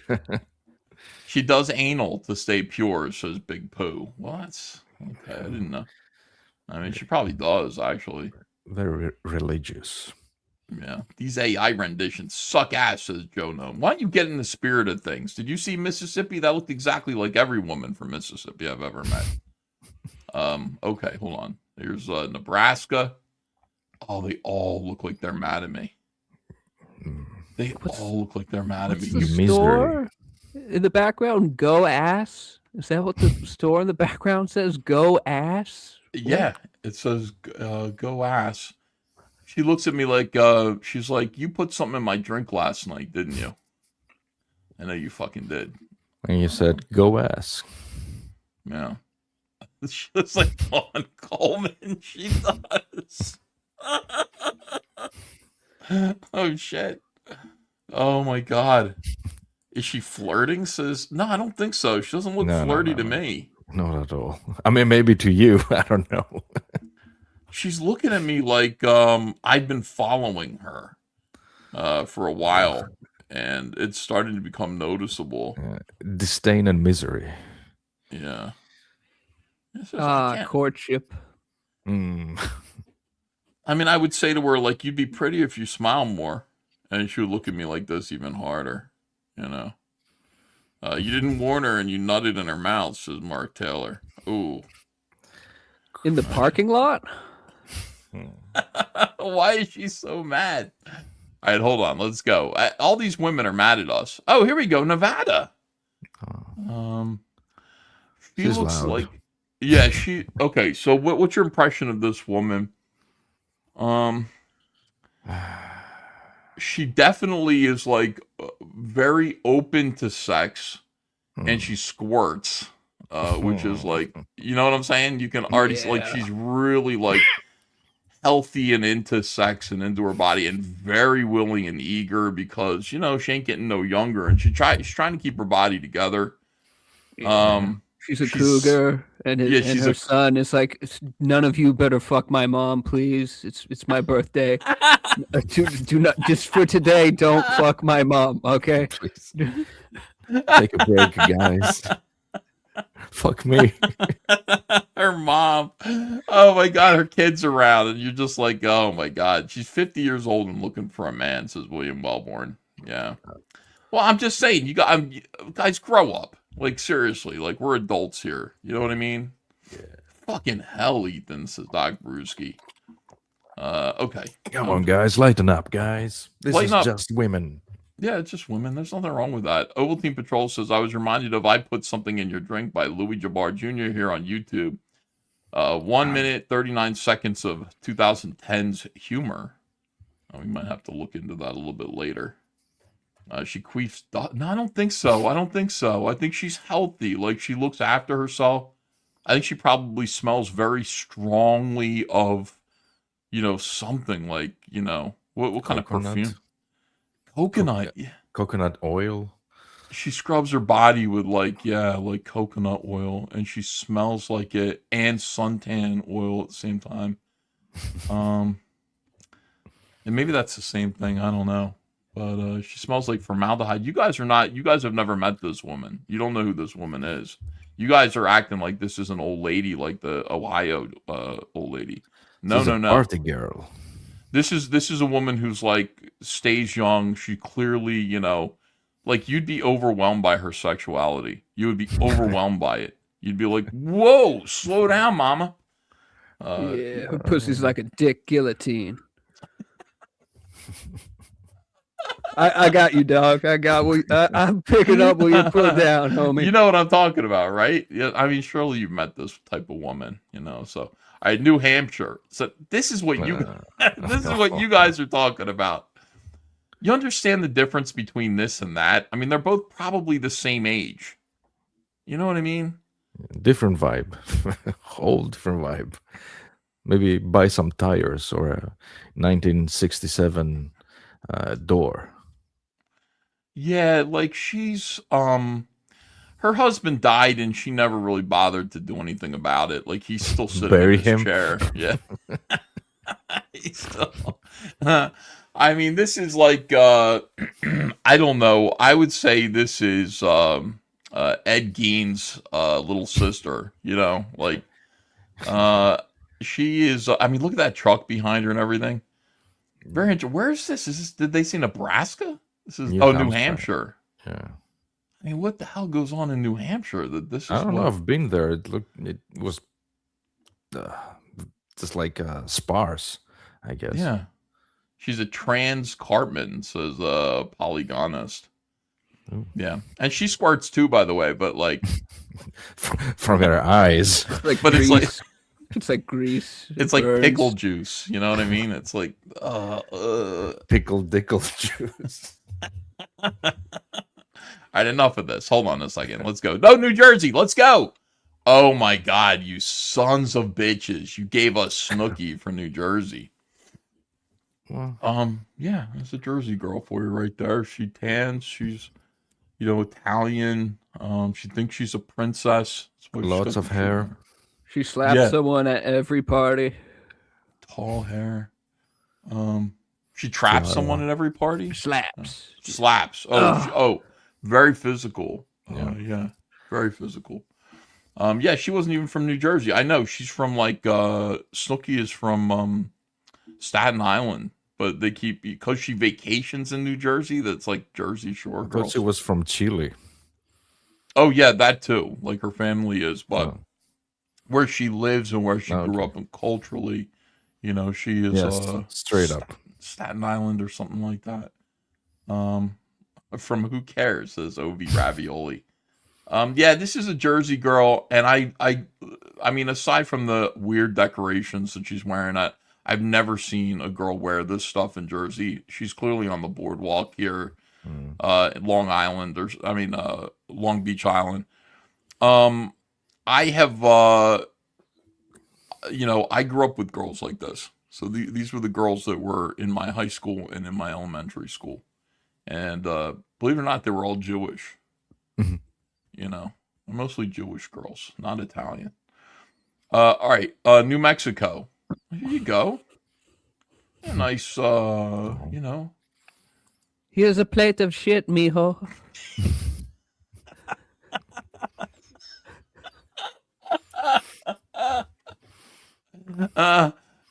That's too much. Whatever that is, I don't need that much of it. You know what I mean? Like, I don't need anywhere near Cinovella.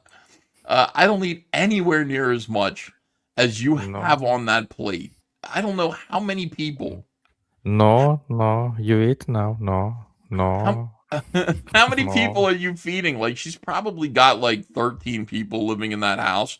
She's living in a Rambler. Is this New Mexico? In New Mexico, look, she's got That more looks- food back there. This is fine. I don't know. I hate her. Here's New York. Oh my God. Ugh. Oh, yeah. It's Sarah Jessica Parker. You know what I mean? Like, Yeah. that's what they're using as a model here. The Sex new- in the City. The neurotic, skinny Manhattan woman. Yeah, she's real fit and everything, and I don't know. She's Neurosis. met her. I've met, like, it feels like I've met all these people. All right, North Carolina. I lived here for North Carolina. Seriously, this is what you think of North Carolina? She meets clothes completely. What race is that? I don't know. That's like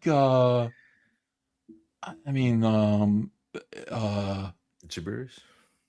she's got blue hair. They're trying to insinuate something there politically. Yeah, she's Beyonce's mom. Yeah, I didn't meet. Well, I guess I did. Like, I sent Hunter when we lived in North Carolina. Hunter would be like, he'd come back from school, and he'd be like 80% of my classmates are black, Dad.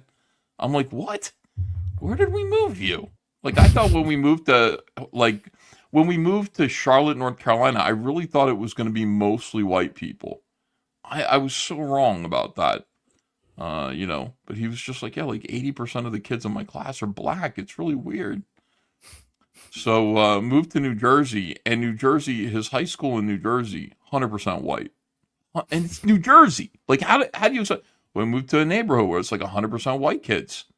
And so he did much better there. Good going, Ethan says. Well, I got him out of that school, guys. I moved him to. Oh, okay. Anyway, North Dakota. Oh my God, North Dakota. Ooh, this is pretty. Yes, indeed, and so's the woman. Like, she looks nice. Why are You they got me. You got me. It's option 1 or option 2 when it comes to Dakota women. They're either left or they're right there.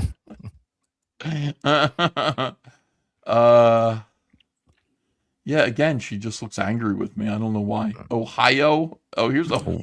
It's like the other one. I miss my mom for some reason. I don't know.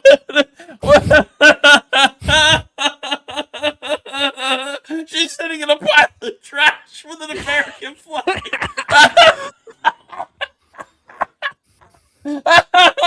Come and take my freedom, cocksucker. Oh shit! Oh my God! Why does AI hate Ohio so much? What the hell is going on? Oh my God! Oh, what is going on? I mean, that is a judgment. Why is Ohio like this? That is a judgment. Ohio. Fuck you, Ohio. It's a swing state. Oklahoma. Oh, hello. Is that David Bowie? I mean, yeah. Oh, that almost looks like looks like she's surrounded by like spiders, almost like giant spiders. She looks like a coked out David Bowie, Taylor Swift. Yeah. There are like tornadoes coming up behind her too. Oh, interesting. Better hurry. Yeah, move it. Here is Oregon. Oh my God, it's Antifa. Look at the complete and total tattoos everywhere. Look at those giant hands. What the fuck? Oh. Okay, now that I'm done with my morning coffee, it's time for my morning heroin. Here's Pennsylvania. Oh, because she's Amish. I get it. Like, Pennsylvania Amish. Give me a break. This is Rhode Island. She looks like fun. There's a healthy girl. This looks like a last known photograph of her, though. Yes. Like, she does look like, it's like, oh, seriously? Like, she got murdered? So it looks like a documentary. By John Malin? John murdered? Like, what the? How many bodies has John left behind? Like, that's... Left behind. He's a dirty dog. Or she has herpes. Yeah, this is a commercial. Like, I'm living my best life now that I take Blue Maxin. My herpes haven't flared up. She's a missing hiker. I like her teeth, says Thirst for War. That's good because that's how she was identified. Her remains were her teeth. That's all that was left, pretty much. Alabama, smiling and cooking, wins, says Comic Books and Cahoots. Yeah. All right, we're almost done. Don't worry, guys. South Carolina. Oh. Misery. Golf? Ooh. Yeah. Smile, bitch. There's a lot of golfing there. I mean, is this the 1940s? Like, what is this?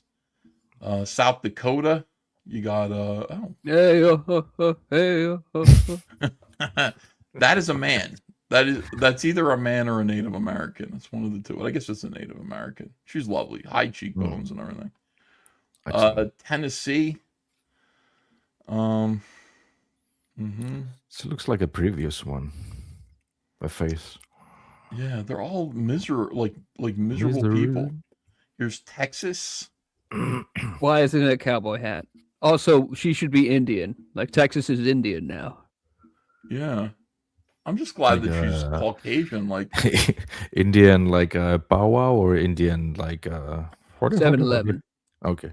7-Eleven Indian. Utah, you better be Mormon. Look at her. She's like, we got your Legos, bitch. We're not giving them back neither. $200,000 worth of Legos in this backpack. Fuck you. Your Boba Fett is mine, pussy. This is like one of those images. This is like a thumbnail for a short video on YouTube that's like last known photo before disaster happened. You'll never guess. Mystery Canyon. Grand Canyon Challenge goes horribly wrong. Have you seen those videos? The worst videos in the world on YouTube are the videos where it's like, they meant to go bungee jumping, but the guy forgot to tie the other end of he did real good about tying the cord around your waist. You know, like that's good. But he forgot to tie the other end to the tree. You know what I mean? Like that part he forgot. And you just see the person like get all like I'm brave. I'm going to go ahead and take the leap. And you just watch them, and it's like a fucking Coyote and Roadrunner cartoon. They're wait. At some point, the bungee is gonna catch, and it never does, and they just go on the ground. I've seen a bunch of like videos like that are just really depressing, where it's like, Poisons your soul. Yeah, you put your faith in like a complete and total retard. Like who wants to bungee jump anyway? And who is offering people the opportunity to bungee jump? Serial killers. Seriously. And the other thing I saw was somebody going with the bright idea of like bungee jumping off of a bridge, and like there are train tracks underneath and a tunnel over here. And the poor girl like bungee jumps, leaps off, and for some reason the rope carries her forwards and she swings, boom, into the brick wall at like 120 miles an hour, and then just kind of falls backwards like a limp doll. And I didn't need to see that either. Anyway, I hope this girl, even though she's AI generated, I hope none of that stuff happens to her. That would be terrible. Here's Vermont. Oh, yeah, you bitch. You fucking bitch. Something's up. You can't afford this scarf. What's your story? Did we lose Ethan? Yeah, I think Ethan froze, but he'll be back. He'll be back. What's the story with his state? I don't know. Vermont? Vermont? It's supposed to be rich? Yeah, I think, yeah, it's kind of snobby and hippie. Oh. It's like old yuppies who turn yuppies, and yuppies who turn old snotty hippies. Yeah, something like that. Exactly, you nailed it. I don't know. I'm guessing here. Nuke the state. Nuke it. Talking to the cosmos, filling with the vibes, and that's what I get. Nuke. Nuke 'em. Fucking nuke 'em all. Jesus Christ. I was about to sleep. I was sleeping actually. And then I was like, let me check out what Ethan is saying. And then it's like, you guys were up and he was saying that like he's set up a whole show for today. I was like, I'll get up. I'll get up. I'll do it. Yeah, we gotta help him out. It's rude that more people didn't show up. Yeah. Honestly, we're just cool. We're cool Yeah, I and know. polite. Everyone else, fuck them. Fuck everyone else. I can say this because there he is. He's back. Jesus He's back. Christ. I did not say anything mean. I did not say about anything other mean people. Well, I'm about to. I appreciate you guys being here. It's okay. We're going to be done pretty soon. I know that you need to go to sleep, Vasilis. I know that you're very tired. Let's roll. I was about to like go off on this woman because she's a fucking bitch. And the reason why I know that is like she's from Vermont, which means that she's a Democrat, which means that you can see like the way she's dressed and everything like this. I met women like this when I broke into Obama's rally in Boston with Billy Tucci. I lied and said I was a Democrat and I was among these people. And it's these old people who are like well put together. They shop at LL Bean, you know what I mean? And they sit there and they're just like seething with hatred for Republicans. They're like, and she looks like a normal person. But if you were to bring up Trump to her, or back then George Bush, spittle would fly out of her mouth. You would see the corners of her mouth are caked with that white dried spit as she would like bare her like broken, brown teeth, and she'd be like, fucking Bush supporting scum. And her husband would be with her and he'd be penisless and barely trying to control her, but she's like clearly got all the balls in the relationship. He's just as bad with his opinions, but he's just like, yeah, that's just how she is. She just hates Bush, okay? And she would be seething. I met so many fucking bitches like this. Bernie Sanders supporting whores from Vermont, scumbag leftists. And I still think about that. I still think like you're too old for that. If you let your hair go white, you know what I mean? Everybody's hair goes gray, but you're like 60 years old and you just let your fucking hair go white like that. There's something wrong with you. Go ahead and put a little dye in there. What are you trying to say, woman? Yeah, there's something about it. Like her whole demeanor, her whole affect is just, fucking hateful bitch who watches MSNBC. She's, when it comes to sex, she's tried lesbianism a little bit now and then because sex is on a spectrum after all, isn't it? And she does put a pinky or two in her husband's anus when they're having sex because after all, she's massaging his prostate. It's good for him. And that's who this and she's at the Obama rally and Obama is spitting hatred about, Republicans. And she's there like, yeah. And she's like, they're the Nazis while they're all like, yeah. Republicans. Wow, Ethan says Martin. I'm just telling you, this is who this person is. Okay. It is fucking weird. He's just reporting on the facts. Yes. Things. Okay. So anyway, fuck this bitch. Virginia. Oh, look at her. She's eating crabs. She's on Virginia Beach. That's nice. You gotta show them first. You can't just put them in your mouth unless you're a fucking manatee. Like, that's weird. Here we have another Washington. Last known photo. She was on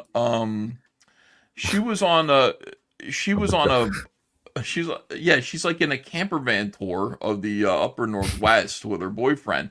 Turns out that like she went missing, and he said, "I don't know like where she is." All we found was the fillings in her teeth.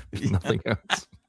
This is her last photo, and people see this and go, "She was the type of person who had a really ebullient and joyful personality. She loved to explore. She loved her boyfriend. I know that he wouldn't do anything to her because he really, really, really loved her." And turns out that he beat her to death. Then he cried for a little while. He put a gun in his own mouth. He thought about ending it, but then he decided maybe I can fake it. Too much of a narcissist to actually pull the trigger. So he came back and just concocted a story that she's retarded and just said, please let me out in the woods. I want to start my life over again. And he never saw her again after that. That was the story. Yeah, that was the story. Yeah, he did. He killed it. So the boyfriend actually killed her. And this is the last photo. Yep. And this is the photo that they keep showing in all the YouTube true crime documentaries about her. Like, look how happy she was. What? It's a real loss to the world, mostly because she's Caucasian and pretty. And this guy's a fucking scumbag and an asshole. Meanwhile, it comes out later that she was stabbing him in his sleep. Like, she got on top of him. He was trying to sleep, and she got on top of him one day and went berserk and started trying to choke him. And for a while, and she's like, "You fucking asshole, you're ruining my life." And for a while, like he told his friend, yeah, he was like, "Nah, I just want to see how this is going because look at her, she weighs like 25 pounds, and she can't lift it. So like, I'm just gonna let her do it for a little while just for fun." And he told his friends, he was like, "Yeah, she tried to fucking choke me out." And then they both didn't talk about it for a year after that. But obviously there was some serious problems that the friends know about. And so it was a two-way abusive relationship, which eventually ended in him murdering her, probably because she started the fight. Like you're because meant he to think, deserved it. yeah, you're meant to think that like he's the bad guy here, like he's just an asshole. But in reality, she's a total psycho bitch who drove him to it. And anyway, that's the documentary. That's the story. Yeah, she did deserve it. She did, whatever it is. Like, you find out that, like, oh, there are two sides to every story. Yeah, yes, he did murder her, but might have been justifiable homicide. But. Yeah, Moon Goon says, I'd probably let her stab me a little bit. Yeah, she, like, she's a cutter, and she's, like, she cries in the middle of the night, bleeds on the floor. She doesn't, oh, and that's the other thing. Like, she's, like, floor. She smells real bad, and like she doesn't change her tampon, and then she bleeds all over the mattress. And he's like, "This is the 5th mattress I've had to buy because you're fucking bleeding. You're soaking through the mattress with your period blood." That's what do you? That's not even a beanie. That's her tampon. So you find out all this stuff. I'm saying this is becoming a whole novel. I know you can create. Look at the picture, and you can create a whole story about who this person is. Thirst for War says that girl is not a cutter. No, she is. You just don't know. And then you find out, you meet her stepfather, and you go, oh. No, you know what I mean? Yeah, you go, she's... So there's a whole history of abuse that she's endured. It's the cycle of abuse. Yeah, it's a cycle of abuse. Anyway, that's who... She's dead now, but we remember her kind of fondly, except, oh, she had dark secrets, very dark secrets. And that's the whole thing. Ethan's stories are more believable than Liam's, says Al Bundy 14. Well, I mean, he told her like 100 times, like, please stop. Like, I understand. Could you wear like a pad or something like that? I don't know what, but like you're bleeding through all the sheets and like, at first when the cops came, like they stripped the bed down and they saw that they thought the bed was a murder scene. He's like, no, that's period blood. Okay. That's not. She was building a nest.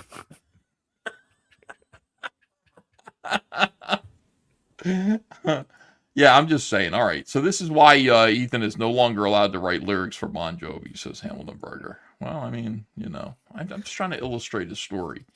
All right. So that's this is West Virginia. Nope. Okay. So this is Mountain Mama. Like a... Oh God, it's Micah Curtis. It's like, this represents your state, West Virginia. This is what people think of you. And they think of West Virginia, they think of this. I gotta admit one thing though. See this side tit that's happening here? Mm-hmm. I think I'm starting to get that. You know what I mean? Mm-hmm. You see like how it's bulging out of I'm a little heavier than you two guys.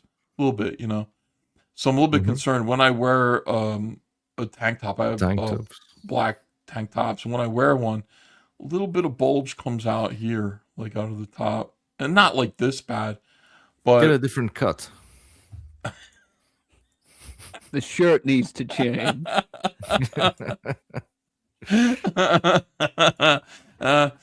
Okay, she's lovely. She's got a nice gun. I wouldn't fuck with her, like. Is she a white supremacist, do you think? No, she looks like a Cenobite, though.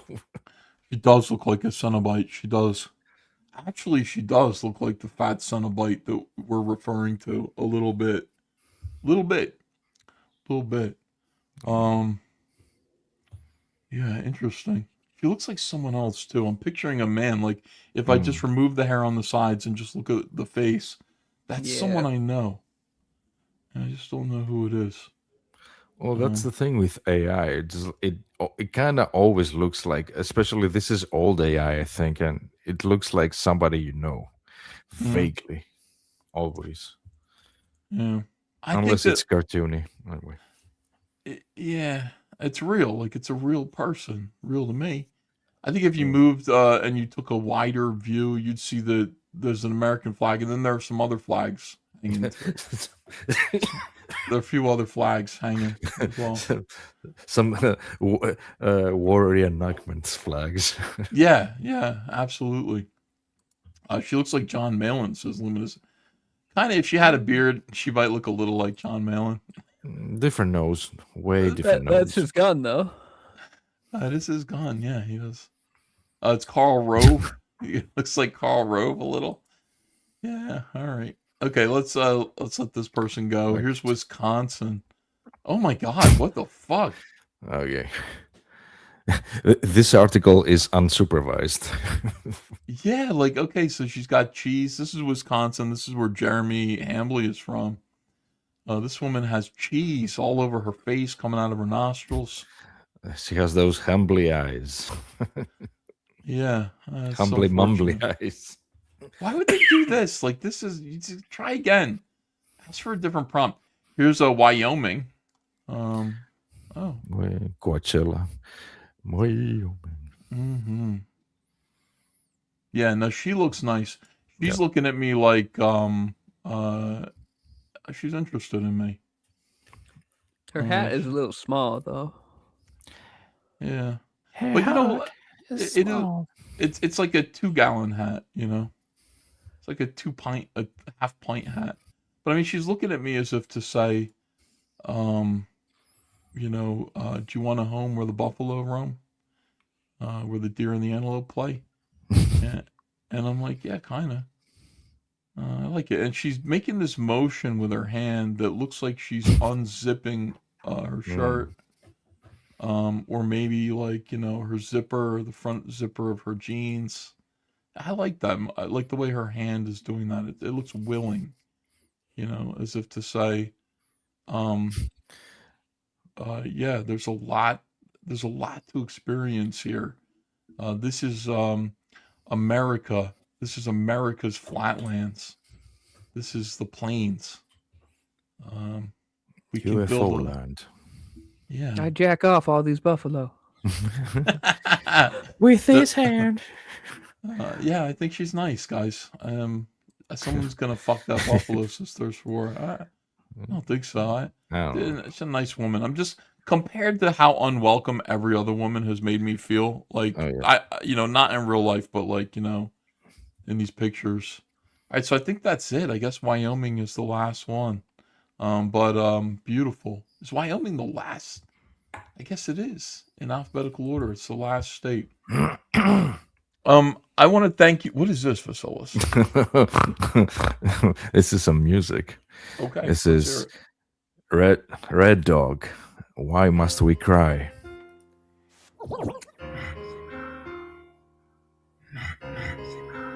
Tell me why must I cry? Tell me why must I cry? Why must I cry? Why must I cry? Why must I cry? Why must I cry? Why must I cry? Why must I cry? He's running. You better run. Here I come. Here come me and my boys. You better run. There he is. Get him.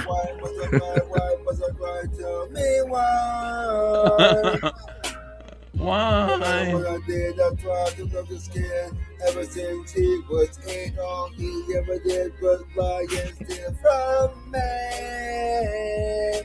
Now he's 17 and I thought that he changed his way, but when I look at him, he's still hating on me.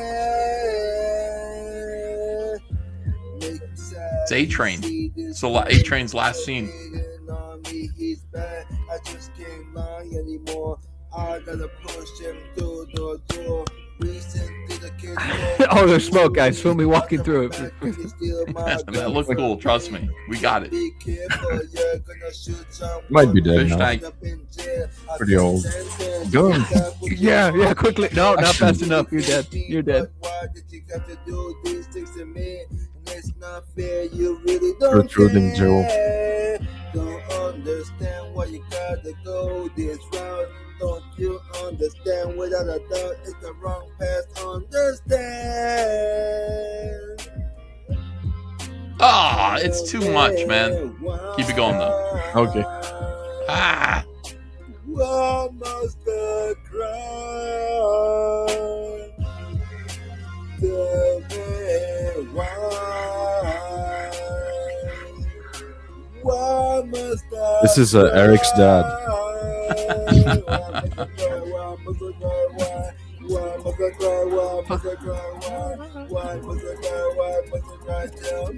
Shane Davis, what's up, brother?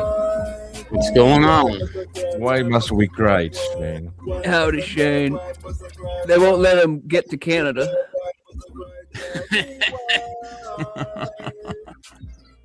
Ah! Did you see that? He had the gun to his head.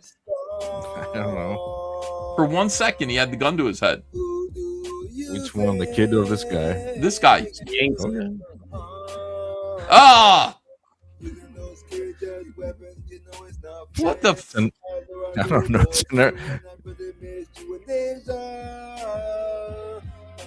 Oh, what the hell is this? No. Oh my god. I didn't not remember that, but it's an airsoft gun. Oh, it's airsoft. Okay, well that's good. He had it in the camera, on the camera, so it was like That is highly disturbing. Shane, how come you're not cammed up? I don't know. My computer keeps acting weird with my new cam. I did like a update for it, so if I crash out, I crash out, and then they can go make the video. They're like, Shane Davis crashes out on EVS's stream. yeah. So Yeah, that's fine. I'm crashing out, bros. Yeah. He said he raised kids that weren't his. That's what he was crying about. Why must he cry? Because yeah, Ethan, you're gonna have to cut that out. I think so. Why was that even allowed on YouTube? That was crazy. I have no idea what's. Yeah. It's an old video, I guess. I haven't seen it for 10 years or so. Yeah, I think it's weird. The whole I quit keeping up with the gun thing, but YouTube was like gonna demonetize the gun stuff. But I think that the thing is, it can't be on the like you can't have a gun on the live stream. You can pre-recorded videos. Yeah. Well, you can't like I don't know if you can show it. I think you can probably show it somebody else's video. Maybe I don't know. But we'll don't worry. I'll take precautions. You can have a gun in it. That's the thing. If it's pre-recorded, you just can't live stream a gun. Shane, have you seen what's going on with Liam Gray? And have you Mikey, seen... wait, hang on, Mikey, Shane enjoying his victory lap. You pulled that up and pulled that down. What does that mean, my victory lap? What victory lap? I'm not sure. I was going to ask you, like, what is your victory lap? What is my victory lap? Yeah. I'll read the chat. Go ahead, ask me what you're going to ask me. No, I was asking you, have you seen this stuff? By the way, it is now 31 minutes until Pride Month begins. We will celebrate Pride Month here. By watching gay porn. Well, no, it's YouTube. We can't do that. We're gonna celebrate the diversity of sexuality, the spectrum of sexuality. We're gonna celebrate it here. We're not gonna tell them they're going to hell. That's up to lesbian porn all month. That's right, lesbian porn all month. That's how I'm celebrating. Right? Lesbian porn. That's interesting. All month. all month, girl on girl. It's like two This- roast beef sandwiches kissing. It just seems like not much can happen there. You know. Well, have you seen Two Girls, One Cup? Pull that up. Let's make that our Yeah, next. pull it up. We get it. We get. He has no guns. I saw Two Girls, One Cope. That was Melanie Mack and Chrissy Mayer. Did you see that one, Shane? Yeah. Where they did the second edition of that didn't work out so well for them. They barely got any super chats from that, I think. All right, let's get real now. Now, those of you who have to go, it's fine. If you have to go to sleep, Yeah, I'll that's go okay. to sleep in a bit. Okay, I want to talk about a couple of things. First of all, I want to talk about Indiegogo, which is still refusing to approve indie comic creators. Joe Sontag is the latest. Now, as you can see here, I want to show you this John Malin cover, which is really strange. Look at this cover, and I'm like, what the fuck is this? Wait, is this what you wanted to know if I've seen, or did you just skip? I just skipped that. I was asking, like, do you know about what's going on with Leam? And you didn't seem to know or want to talk about it. And that's okay. I talked about it for 5 hours today, the Leam. Yeah, stuff. I believe it or not, people have been sending me a lot of details about it. So I don't know if I'm ever going to say name again. Really? Yeah. I'll say it all the time. No. I came up with this. I came up with Liam alone. That is the new phrase, because get it? Leave him alone. Liam alone is the new, it's a t-shirt. It could be anything, It's I was about to say t-shirt. Yeah. So according to, he's through with me, and somebody asked for a refund on Inglorious Rex 3, which we're already in queue to go to print for. And I was like, I can't issue a refund. We're going to print. Oh, yeah. You don't so I appreciate that. I appreciate that a lot. Good going. Archibald says, are you fighting with Malin now, Ethan? Why would you think I'm fighting with John Malin? Just because I haven't seen him in a while? I'm not fighting with anybody. Yeah, anyway, Shane, sorry. What were you saying? Yeah. No, I mean, it's go back to when I had him on, and I was like, I think just chill out a little bit, I do a cleanse, step away for a bit. I wanted to help him out. And that was my advice, and I still stand behind my advice. And then I guess Bearing Bear, who the fuck is that guy? Internet. Yeah, you hurt his feelings, or you really bothered him. How do you not know? It's not Bearing Bear, it's Bearing. Oh. Bearing. Bearing. Yeah. Yeah. You're like, how the hell do you know? You didn't know. Don't even pull that shit. You didn't know. Don't be Shane, like, I've been watching Bearing's videos since 2017 when I started on YouTube. Shit. Yeah, I did. I have. They haven't really changed much. He's a cartoon bear. I have seen him in real life. Like the guy, he made some videos where he's singing. I can't remember what he's singing, but you can see what he looks like, and he's this tall kind of. Why must we cry? Yes, why must we cry? Yeah, but he used to do anti-SJW videos. I'd watch all the time with Sargon of Akkad. I'd watch Sargon's videos. All right. I'd watch Richard Spencer's videos. Richard Spencer was a fake Nazi, so I watched him. Here's what's weird. I recognize the name and I recognize the avatar, but I'm like, who the fuck? That's it. I don't know if I've watched his videos, but I did kind of recognize. But then I'm like, the avatar is. Yep. Like session. Give me better days. Recession. Give me better days. I just proved. Anyways, that's the joke. That's a joke. Who is this guy? All right. So, anyways, where are we at with?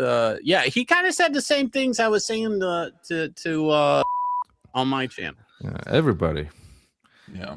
Comes to that conclusion eventually. He just doesn't accept it because he's, I think, addicted to the high of the Minhausenism attention. Yeah, and he won't. I don't know. He won't accept it or like it, but like he has to go away. Well, I think I'm there now. I wasn't there before. People are like, he really needs to go away. I'm like, no. He just needs to focus. I think I'm there now. I think I'm like fully into the he's got to go. It's enough already. Like when Bering sat him down, it's one thing to not listen to me, even though I'm giving him great advice. But Bering sat him down, and Australian to Australian, very much in a kind of big brother kind of manner, explained to Liam how badly he was fucking up and how much worse it was going to get if he didn't change course. And Liam was like, "You're not listening to me." To Bering, I was like, "Oh fuck, man! Like, there's no saving this kid. He's fucked. Yeah. Like, he's on a path that's like." Well, that's what he did with me. He's like, "You're not hearing me," and I'm like, "Nah, I'm hearing you, but I'm not." Right now, is like you gotta pull. You gotta get the remedy, and the remedy is to disengage. Like right now, clean. Like what is it when they do it? All the bodybuilders, they have to do a detox, right? They pump all this shit into their body, and eventually you have to do a detox. You have to kind of cleanse yourself, right? And I feel like he needs to do a detox. I do. Yeah. What would the detox entail? Probably not looking at what's going on to the left and right of him. Maybe reevaluating priorities. And what he wants to do and where he wants to be, and say what I'm doing, which again I think Bering did, is am I making it better or am I making it worse? Yeah, and he's making it worse all the time. Jose M says, "None of you riggers is Chuck Dixon. None of you niggas are Chuck Dixon." Got to remind everybody of that all the time. In fact, if you send an orange super chat, I will remind all of you. Again, because some of you kind of get cocky. You get balloon headed. You're floating away. You're getting away, balloon to the moon with your fucking ego. You're not Chuck Dixon. None of you are. Okay, and you're N-words as well. Let me just point out that all of you are N-words, and none of you are Chuck Dixon. P. Cowan says, "REM, everyone squirts. Everybody squirts."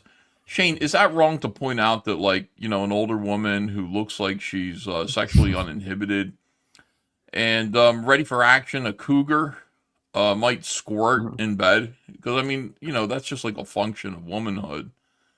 And everybody in the chat got really disgusted by that, but...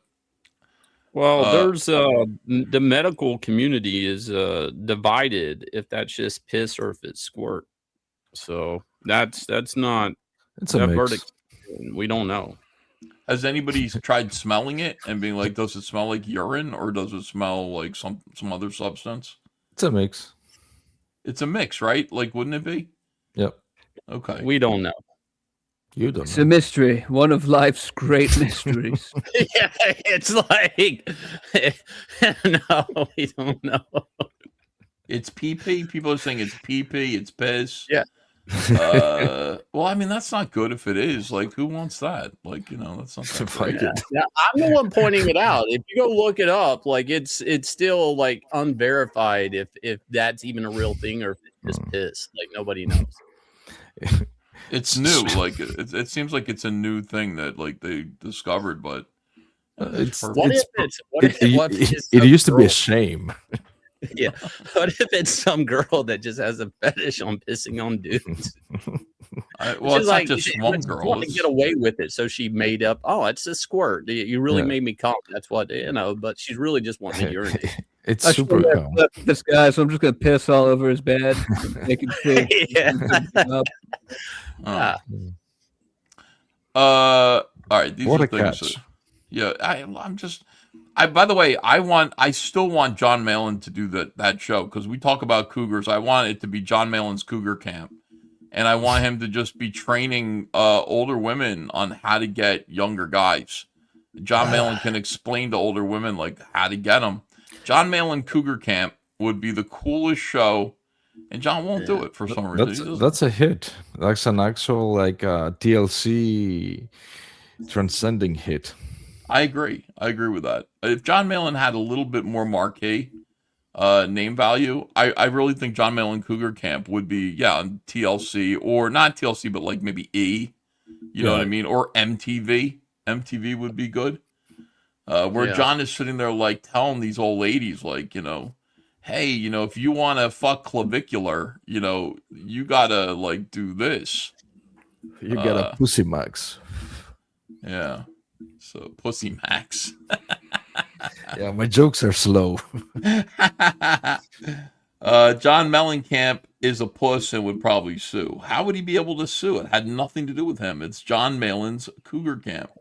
Has nothing to do with John Mellencamp, like at all. It's a completely different thing. All right, hold on a second now. Is this a play on John Cougar Mellencamp? I don't know why you would think that. It's John Malin's Cougar Camp. Seems like you're not hearing me very well. Fane, this is bad news. Joe Sontag, creator of Reaper Destroyer, raised over $75,000 on Indiegogo for his first issue. The campaign fulfilled. Backers got their books. By every commercial and ethical measure, it was a success. Woo! Now, Sontag is trying to launch Reaper Destroyer 2 on the same platform, and the approval queue has been running for more than 2 weeks with no explanation. On May 13th, Sontag posted an update to his pre-launch page. Where can you back? The day is almost here. May 15th is approaching fast, and I'm excited to launch. One problem, though, there may be an issue delaying Indiegogo page for backing. As you know, the new Indiegogo is kind of clunky, a lot of hoops to jump through to get this campaign approved for launch. The pre-launch page was already approved, but we have to go through the process again. Why, you ask? Well, you would have to ask Indiegogo about that. So what do? On May 15th, if this page is not ready to go, you can find the same tiers on my company's website, superiorpresscomics.com. May 15th came and went, as we all know. On May 23rd, 8 days after the planned launch, Sontag posted again. I am still waiting for approval on Reaper Destroyer 2's campaign. Hopefully this will happen soon. And then I'll set an actual date for the Indiegogo launch. If you don't want to wait for Indiegogo, you can also go right now and pre-order the book on my company's superiorpress.com. Here's a cover for Reaper Destroyer 1 by Del Keown. First issue. He showed me the back end, which is different than when we everybody go back, Joe, by the way, on his site. And he showed me the back room before hard art, and there's more stuff that's now different with Indiegogo than when, like, what is that noise? I don't know. Indians drumming. Yeah, Indian. So they've changed. Than when we were trying to get approved for Inglorious Rex 3-second chance. But even when we were doing it, like, we had to fight with Indiegogo to get it pushed forward and get through. And I basically said, I'm just launching on my site. It's whatever. And I think that's the only reason that they even got my campaign got pushed to go live. Like, we had a lot of delays, and they were really weird things. Like, it was, you had to get approved just for the mailing list. I had to get all my verification through, and then there was something else just for the campaign to go live. It had to be approved multiple times in every step of the way. And when he showed me it's like if there were 3 things before, now there's 7 things. Yeah. So it is getting worse. Now it's 12 steps. That's why 8-bit horror is stuck, because like I was waiting for 2 weeks and to get approved, and then they said like, oh, your statement doesn't have your bank logo clearly. Send it again, and then it's like 2 more weeks, and on, and then like I got approved for the launching like page or something, and then my approve got unvalidated, and I have to get approved again, and also like fulfill like 12 steps that one of them is to write a thank you letter for the backers. It just feels like strange school. Yeah. Well, it's worse than that. So I have customers that can't pay for shipping. They're having to come to us directly, and some people Indiegogo wouldn't process their order, period. So and they're having to come to us directly, and us build an invoice for them to pay us for the goods. Like, so I don't know why it wouldn't process certain people's payments, but we do have a number of and most of my backers went to my website anyway. So if all of my campaign was there, it'd be infinitely worse. So I don't know. What are we talking about now? We're still talking about Joe Sontag, but these are This is what would happen if there was a trans Wonder Woman and Danny DeVito was playing Batman. So this is what's his name? That Bud Light, a homo. And he's Dylan Mulvaney. Dylan Mulvaney as Wonder Woman. And it is true that Screen Rant. DC unveils new trans Wonder Woman just in time for Pride Month, which is in 15 minutes. Pride Month begins. Hang on, click on Woden Shot. Woden Shot says, you would think all y'all's dreams would be coming true now that you've sacrificed Liam, but it looks like your shit is still all fucked up. Oh yeah, you're right about it. Well, let's wait until Pride Month begins before we determine if our shit is all fucked up or not. You know what I mean? Let's just wait. Maybe we got big things on the way. Pride Month. Yes, I mean that is a possibility, I guess. DC unveils new trans Wonder Woman, and she's perfect. This is written by this guy here, Nicholas Ayala, and he likes trans Wonder Woman. I'll just put it that way. I wonder why. Yeah, I don't know why. It's the new Wonder Woman is a transgendered. Hold on, let me blow this up a little bit so that you guys can read it with me. I know you're curious. Bi-curious. Hold on a second. Let me get rid of this too. Get rid of all these ads. You never know. The new Wonder Woman is. I don't want. Please. Wonder Woman wants you to look at the ads. Yeah, no ads. The new Wonder Woman is a transgender DC hero who takes Diana's place in Themyscira. While Princess Diana of Themyscira is DC's avatar of truth and peace, several extraordinary women have stepped forward to claim the mantle of Wonder Woman. Diana's mother, Queen Hippolyta, assumed the identity while fighting along the Justice Society. The fierce warrior Artemis of Banal Migdal temporarily replaced Diana. And in the modern era, Nubia is Diana's contemporary peer. She's black, guys. That's why her name is Nubia. While Brazilian Amazon Yara Flor, God, that sounds like a fucking Rippaverse name, man. Mm-hmm. Yara Flor forges herself as a breakout champion in Future State, and Diana's daughter Trinity is promised to carry the mantle one day. Throughout the decades, DC has presented essential pillars of the comic book medium's LGBTQ representation. Midnighter and Apollo established themselves as one of their universe's most prominent homosexual couples almost 3 decades ago. By the way, Midnighter and Apollo was not... Let me just point this out to these retards. You understand that, like, 3 decades ago, Midnight and Apollo were like Warren Ellis making fun of Batman and Superman and calling them faggots. That's why Midnight and Apollo... They are Superman and Batman, kind of an alternate sort of thing. It's a funny little joke that they're a gay couple. It's not like, oh, this is beautiful representation. That's not what it was. It was Warren Ellis making fun of the gays.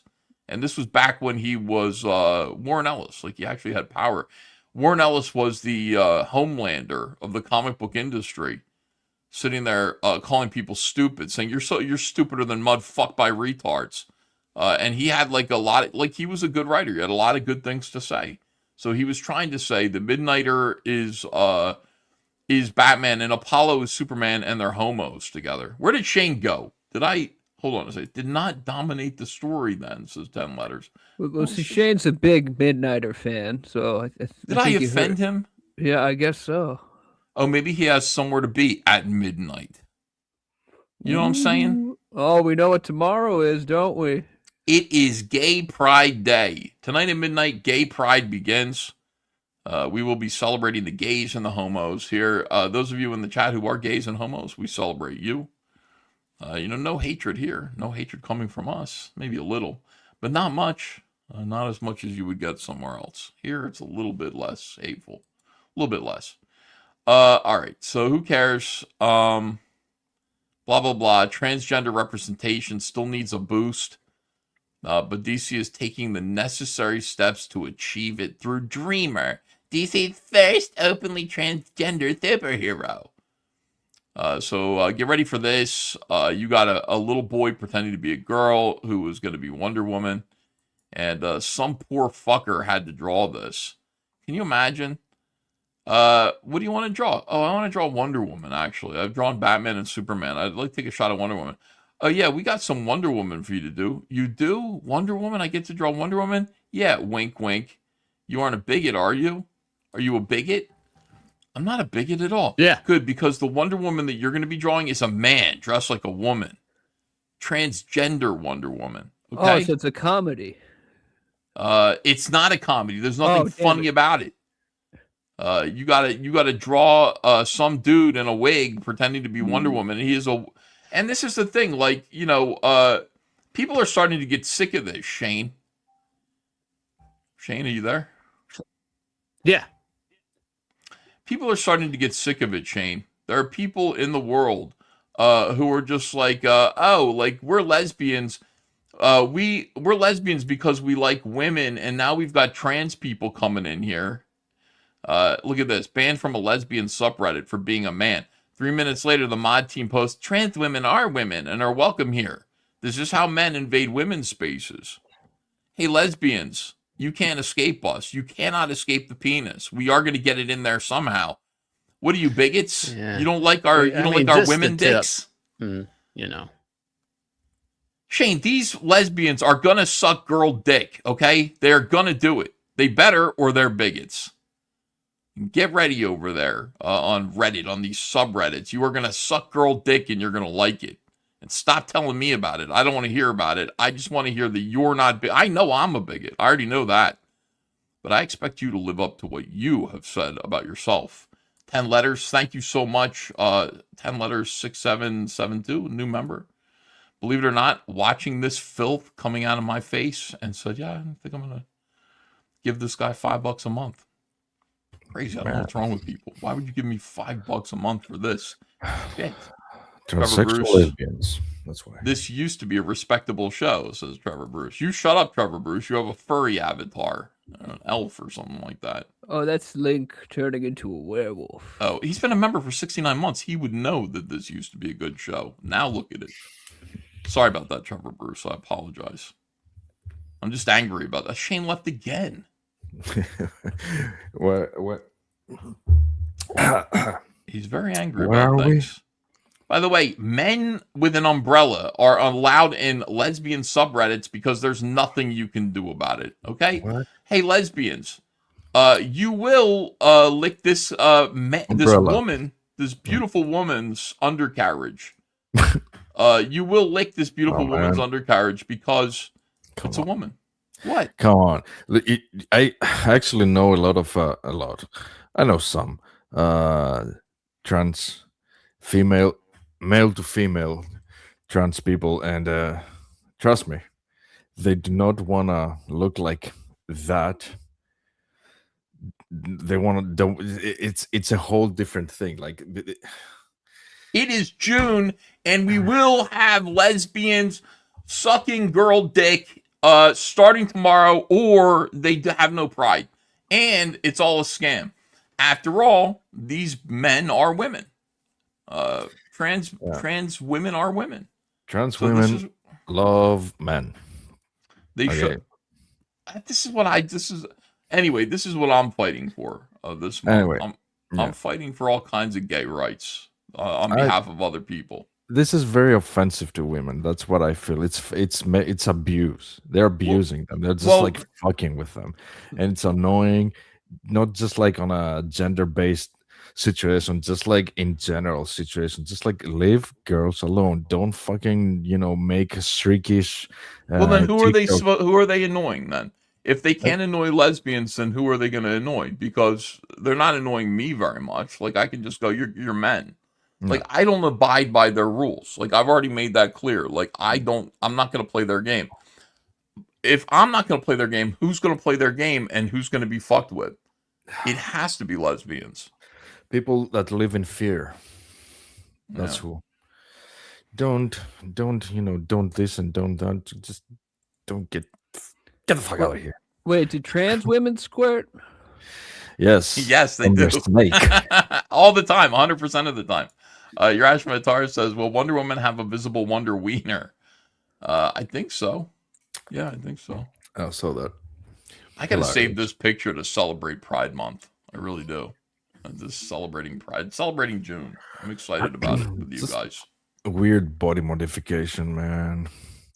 Without even like the hassle of going through the body modification part. It's just like this is just like it's disruptive to society with purpose of disruption and not gender. Yeah, nobody truly believes any of this. Just like nobody believes that Star Wars can deliver a proper movie to save the franchise from being dead. Nobody believes that. Okay. Mandalorian and Grogu, I thought it was going to be pretty good, but apparently it's not doing very well at the box office. And the Zeros are very happy about that. They're celebrating it. They're showing stuff like this. Star Wars, Soylo, a Soy Wars Sorry versus the Mandalorian and Grogu. And if you look, Solo was a complete catastrophe. I remember it. I was there with you guys. I did report on this. It raised 127.7 million, and Mandalorian and Grogu, same amount of time, 118.9. That is a catastrophe. That is a catastrophe by any standards. And who's being blamed for this? We are. We're being blamed. The fandom, what we used to be called the fandom menace. These are some SJWs who have a lot to say about, us, I guess. So the Acolyte was canceled. It's definitely because incels didn't like two people of color holding hands. I bet she cares. We're not gonna forget that. They've hit the second tower. It was set up to fail from the beginning. When the Why? Acolyte was first announced as a female-run show with Leslie Headland at the helm, starring a black femme and a diverse cast of characters, unlike we had seen in a Star Wars. Get rid of that mole under your the review nostril. bombers took to the internet before the show even had a chance to air. Yeah, like a few people took to the internet and just said, this looks like shit from a butt. And then that destroyed everything. It didn't even have a chance to air. And it was already destroyed because a few people just said, this looks like shit from a butt. We're not going to watch it. And nice try with Leslie Headland and nice try with the black lesbian lead. We're not buying this. This isn't Star Wars. This is stupid. And because people said that, it destroyed everything. Destroyed their whole world, their agenda. And now they're angry and calling people incels. Where the fuck is Jar Jar? Remember Jar Jar being the biggest problem in Star I Wars? was about to say exactly. I was like, I wanted to say to you guys, like, remember when like we used to like think that the new trilogy was like the worst thing that could happen, and it was like Yeah. catastrophic. And like, oh, Jar Jar, he's like a cartoon, goes like, blah, blah, blah. Oh my god, it's the worst thing. It's like, Fuck oh. you, George Lucas. Hand it over to a woman. Oh fuck! Wait, no, never mind. Sorry, George. And none of these women can take accountability for the fact that their version of Star Wars isn't unappealing shit from a butt. It is not good. Nobody likes it. And these women, like all women, can't take accountability for their own failure, and so they're blaming Jeremy Griggs. You know what I mean? They're blaming John Talks. They're blaming people who they don't have that power. Yeah, like those guys don't. They can't do anything. They're just saying this looks really bad. Like, I don't like this. But these women, they can't take accountability, so there's always somebody to blame. They point the finger at you and me. But you know what? When you point the finger at me, there are 3 fingers pointing right back at you. And a thumb, which is pointing at God. So, blaming God, too, which is crazy. It's not God's fault that you made a bad movie. I understand that it got review bombed to an insane degree by so many people who were hating on it just because of what seemed like internal prejudice. Amanda Stenberg, who not only gave a phenomenal Internal prejudice, she said. It seems like internal. Is there external prejudice, or is it just all is everything external prejudice, but then there is some internal prejudice? Internal prejudice would be like what's in your head. Yeah, it's like the secrets you tell to yourself. Why do you tell secrets to yourself? Why are you so racist inside your own brain? Yeah, it's like when I'm in the car and I have the radio off and I'm just like N-word, N-word, N-word. Yeah, no, I N-word. think that's what it is. I think external prejudice is when you call a black man the N-word, when you're not fucking him, and internal prejudice is when they're calling a black man the N-word when they are fucking him. You know what I mean? Pretty sure that's what the terms mean, and I'm sure that I'm right about that. Okay. I agree. Performance as Osha, but also as her twin sister May, had no choice but to stick up for themselves and You know, I want to just say that, like, Anna, that Star Wars girl, is completely underrated. Can you imagine if this was our Anna, that Star Wars girl, like she was on our side and this is what she looked like and how she acted? I mean, that would be the worst. I would hate it. By the way, is it June? It's June. Congratulations. Hooray, everybody. It is June. It is now Gay Pride Month. Hooray, everybody. Let's enjoy it and celebrate. What are we celebrating? Gays? Yes. May they live and prosper. Live long and prosper. Yeah, everybody. Celebrating the homos and the trans people, the LGBTQs. Congratulations to all of you. My dad calls you leg butts because it's LGBT, but he doesn't talk about Q because he doesn't know what Q is, and neither do I, really. I don't understand. But it is officially Pride Month. We're kicking it off here. Live long and prolapse, says Rathrash. Shane Davis is here just in time for Gay Pride Month to begin. Let's go, everybody. Time to dance.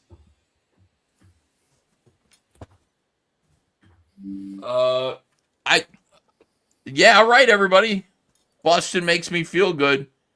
Shane, what would you like to say on the inaugural launch of Gay Pride Month 2026? Are you excited? I got no audio, by the way. Lesbian porn for me all month, guys.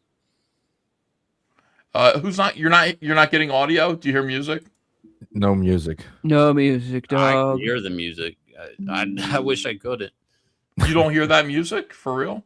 I don't. I Can you hear this music? Yes. Yes, there. But all those men. Now you can hear this, right? Yep. Okay, let's go. It's time for some gay music to celebrate Homo Month. Let's go, folks. There we go. Time to party. It is June 2027. Welcome, everybody. It's time.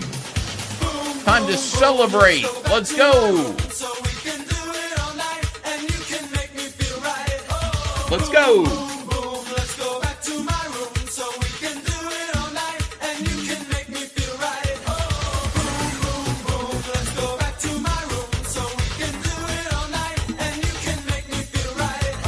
These guys are marching. Celebrate. Wow. Have you guys been into one of these? No, of course not. I used to go every year. It's awesome. Let's go. All right, we're celebrating Pride. Those of you who are gay, those of you who are trans, those of you who are queer, that's all of you.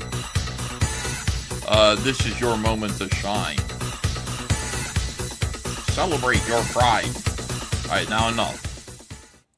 Let's get back to, we're done celebrating. So from now on, it is now shame. God. We're promoting shame, not pride. Be ashamed of who you are. Be ashamed of your kink. We want to kink shame you, your identity.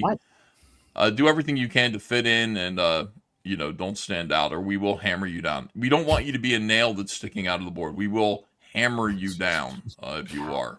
Yeah. Do not be proud of yourself.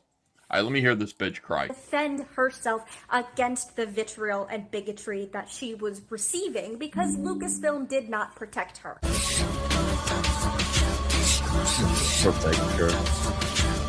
The supposed Star Wars fans were divided, and by that I mean incels of the internet and of Twitter. Managed to pull off enemies to lovers so well. Lucasfilm didn't do anything to protect the cast and the crew of The Acolyte. This could be Anna, though. Like, I mean, if you really look at her, like, if Anna really, ran headlong into a wall, I don't want to say it. If Anna didn't get, let me just say, if Anna didn't make the appropriate adjustments to her face, a while ago, and if Anna just, cut her hair this way, et cetera, so it could be Anna, If you look at her, it could be like Anna. Like if she just let herself go. The geometry. Okay. Yeah, I can see like, yeah. Proportional. All right, hold on a second. Ethan wants Anna to hate him. No, not at all. I love Anna. I don't want her to hate. No, of course not. Sounds like it. Did Ethan just out Anna for plastic surgery? Let me explain something to you guys. Okay, Anna has not gotten any plastic surgery, and neither has Michael Jackson. None of them have. You know what it is? It's vitiligo. Anna has. That's vitiligo.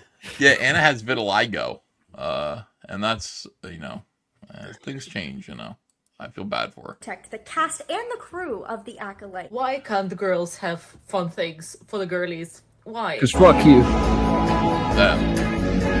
But it just shows how fragile you guys are to storytelling. And it was for the girls on board. Leslie Headland. Guys, you're just fragile to storytelling. I like when girls do this. I forgot, like, somebody told me, like, this is how girls like this explain things. And somebody said what it is it's a bird's mouth pecking you. Like, that's what the motion is. It's a bird's mouth. What, like mama bird, like it's chewed up a worm and it wants to throw it up. No. Throw it up. No, it's like a woodpecker. It's a woodpecker.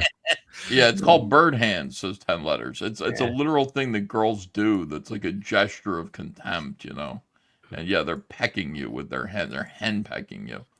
Dr. Fauci's Pardon Prison Blood says, can you watch the 3-minute Asmongold video he just uploaded on what's happening in Paris and comment on it? Ooh. It's named Everyone is Sick of This. Yeah, I'd be happy to comment on. Yeah, no, I know. Shane, are you excited about commenting on Asmongold? I like Asmongold. I like all YouTubers. I respect them. Shane, I respect all YouTubers. No, he actually he would fit great in this crowd. Yeah. But who was in Paris? People. It's called Everyone is Talking About This. Is that the video? You're saying everyone is sick of this. I don't see everyone is sick of this. I see everyone is talking about this. Maybe it has two channels, I think. Oh, yeah. Really? So, am I correct? The Mandalorian's performing like shit, like the movie. I haven't been keeping up with it. Yancy said it's like nobody's watching. Yeah, I mean, that's what people are saying. People are saying it's not doing so well. And, we were doing grocery shopping this weekend. It's like the stores are packed full of all this Star Wars stuff for the movie. It's like all these big box stores, they ordered plenty of Baby Yoda stuff. And Yanzi was like, I just haven't seen any company kill an intellectual property like Disney did Star Wars. She said it, and she's not even into Star Wars. She never has been. She's just kind of like, Star Wars. And she's just like, holy shit. It's like nobody's buying this stuff. I mean, you guys are about to see a bucket load of Baby Yoda on sale at Ollie's and discount clearance. Just like landfill plastic. Yeah, I mean, Baby Yoda wore out his welcome. Grogu, first of all, Baby Yoda, as soon as you call it Grogu, you know what I mean? I don't like it anymore. I don't like Grogu. That was... I like... sorry, you'd have kept Baby Yoda, I'm sorry. Baby Yoda, the child, if you want to call it the child. Oh, its name is Grogu? Yeah. Well, I'm going to kick it into a landfill now. I don't like it. I imagine they did it just to own the copyright. Like, that was the thing. Like, somebody out there somewhere called it Baby Yoda, and it's like they already monetized the name. Like, he's already compromised. They didn't trademark Baby Yoda or any of that shit, and that's the reason why we ended up with Grogu. Yeah. No, I like him at first. Gobbles. What would you call him? Gobbles. Gobbles. Gerbles? Yeah. The German? Yeah. Whoa. Is that a German name? Goebbels? Yeah, very much so. The Minister of Propaganda. Yeah. No, I just, Baby Yoda came out. When I first saw Baby Yoda, I was like, wow, that's huge. That is going to save Star Wars. And the thing is, Star Wars is so stupid that they didn't know to immediately have Baby Yoda stuff on the shelves. And it took them like 6 months, 7, 8 months. before they had any Baby Yoda merch at all. And by that point, people were still bought it. I mean, I bought a Baby Yoda, but it was over. It's pretty much over. And then everything is Baby Yoda. I only need one. I don't need any more. I got the one. And I ran over it with my car. I already backed over it. So I did that for Anna. I filled it with red goop and I backed over it. And Anna said, no.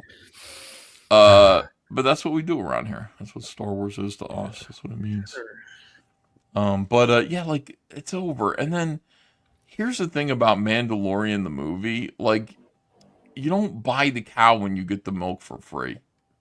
Man, it's like there's enough Mandalorian that's on TV, that's on Disney Plus. And if I'm going to see a movie, like, I'm already inclined to subscribe to Disney Plus. I've seen it. I'm just gonna wait. You know what I mean? It's an extended episode of Mandalorian. I don't need to see it. Fuck it, I don't need to see it. I'm sure it's great.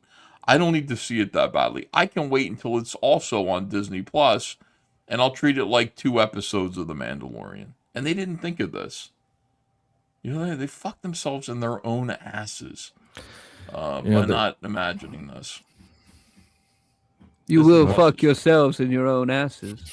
No, Disney Plus isn't free, but like it kind of is. If you already own it, it feels free. You know what I mean? It's like I'm already getting this. Yeah.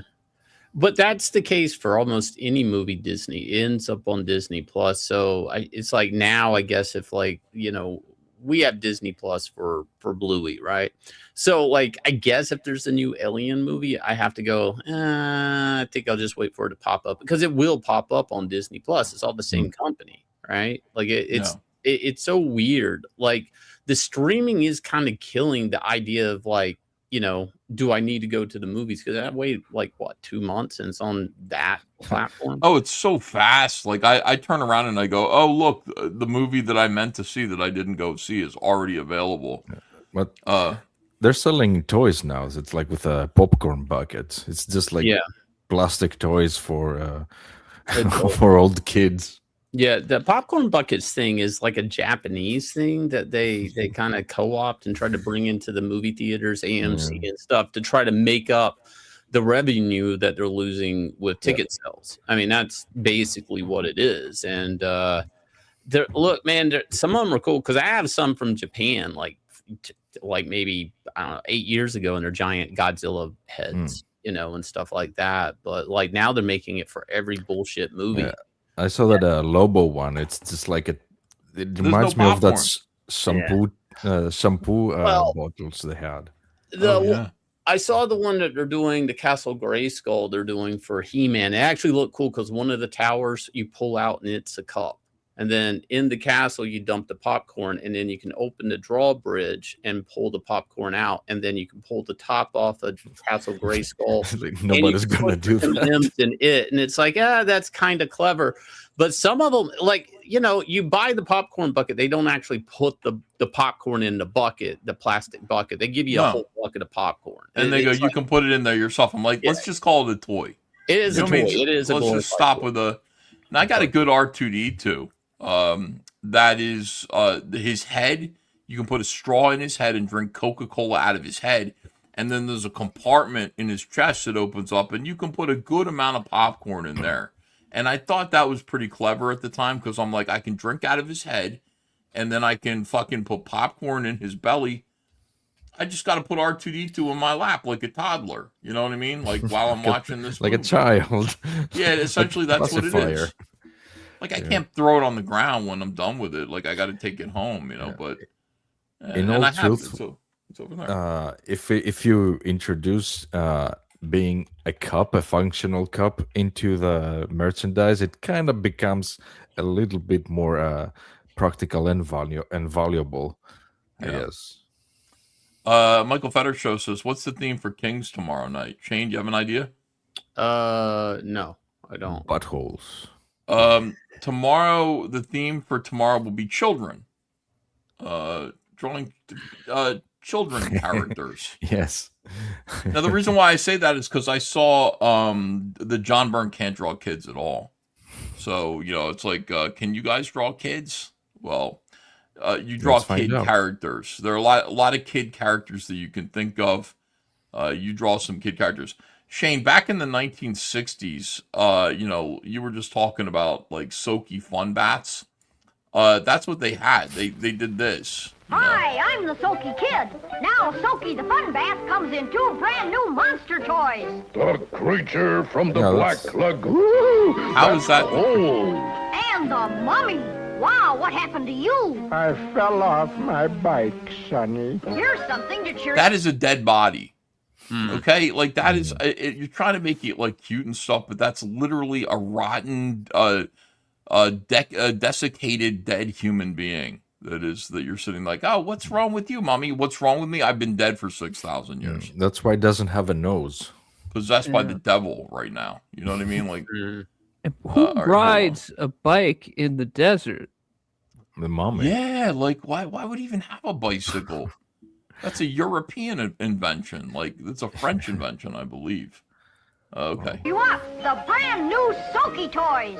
Me, Mummy, and me, the creature. Come on. Shane, which one would you get, the mummy or the creature, for your Soaky Fun Bat toy? The creature, obviously, would. it's in the water. The creature, yeah. Okay, that makes sense. And let's take a Soaky Fun Bath right now. Oh my Bet God. you these new monster toys will scare the dirt away. We'll get in the tub with you, little boy. Soaks you clean in ocean full of fun. Look, they're in their crypt. Clean before you're done. Soaky soaks you clean. And every girl and boy gets a toy when it's a toy. Look for What Soaky mummy? the Fun Bath in the new monster toys. The creature and the mummy. Take a soaky bath today. Fun, fun, fun. More fun than getting dirty. Is that More Mussolini? fun than getting dirty. Yeah. 'Cause you have to get dirty to have fun. You see, they're trying to sell the soap. They're like, hey, kid, you want to take this bubble bath, but you need to be dirty. Take the bubble bath. So go out there, make sure you get really dirty. So your mom has to yell at you to take a bath. Shane, I know you're thinking, oh my God, like, I really want that stuff, but it's like 70 years old. Can I get one of those still? And the answer is yes, but you have to go to eBay and look up Soaky Fun Toy. And here you can see that here is Bozo the Clown. You got a whole variety of shitty Soaky toys here. You got Mighty Mouse. Let me see if we can find the creature from the Black Lagoon. That's the one that you Mighty want. Mouse public domain yet? Who? Mighty Mouse? Yeah, he is. Mighty Mouse? It is? Yeah. Here I come to save the day. I loved Mighty Mouse when I was a child, like I did too. It's like 4. everybody's forgotten about him. No, Mighty Mouse as a whole is not in the public domain. What? So no, it's not. Okay. Shane, I'm ordering you a creature from the Black Lagoon. Soaky Fun Bat toy. It's I don't think- just so you know, CBS and Viacom is who holds it. Those two companies split it somehow. Yeah. Split the mouse. Yeah, nobody does anything with it. It's like, what's the point of owning Mighty Mouse if you can't do anything with it? Maybe because it does shares ownership between two, and they have to, Both agree to do Yeah, something. it's like one of those things where they own joint property. Don't they realize? Yeah, they have Mighty Mouse. They could do amazing things with Mighty Mouse, and they just won't. I would do a Mighty Mouse Popeye team up. Ooh. Okay, what if you did a JLA with characters like that? So you got Mighty Mouse, you got Popeye, Woody the Woodpecker, Betty Boop. Well, Betty Boop. Betty Boop would be in there. Yeah. Heckle and Jekyll. No, Baby Huey. Felix Speedy the Gonzalez would be good. Felix the Cat. Oh yeah, he's got a bag of tricks. Felix the cat, the wonderful, wonderful cat. Whenever he gets in a fix, he reaches into his bag of tricks. Felix the cat, the wonderful, wonderful cat. He's a cat. You remember that, Shane? No, you don't. Yeah. That was from 1920. You don't remember that at all. It's 100 years ago. 1920. All right, now hold on a second. Here is Asmongold. Everyone is sick of this. Bro, this shit was crazy. 1 dead, 780 arrests. Jubilant celebrations turned into rioting and clashes with police after the streets of Paris were overtaken by joyous PSG fans celebrating their club's victory. Let's celebrate by killing somebody. Fans with flares briefly took over the main ring road that surrounds Paris, bringing traffic to a standstill. Bus shelters destroyed and cars He said, you know what? I don't believe it. Let's celebrate by killing somebody. That is something that I would say, but I would be like, it's like I would say that, and it would just be like a comment that nobody would notice. You know what I mean? It wouldn't be one of my best. That's what he said. And then he's watching this footage. He's going, oh my God, I can do this. He doesn't mean that. He's not like shocked by what he's seeing. These are just pictures on the screen. Yeah. I mean, why do people watch this guy? Because I know I've seen him. He's entertaining. No, I didn't care about him up until like this year, I think. He has some interesting points, and he's I'm just like checking out how he's in touch with the youth and also like the older millennials and all that stuff. Yeah, I don't care how guys with beards are in touch with youth. I don't. I know. Yeah, I just kind of. In this day and age, like, anybody who's that old and cares about kids, like, I want kids away from me. He doesn't care about the kids. That's think what's so? funny. No, he doesn't. All right, Within hold on a reason, I second. guess. I don't know.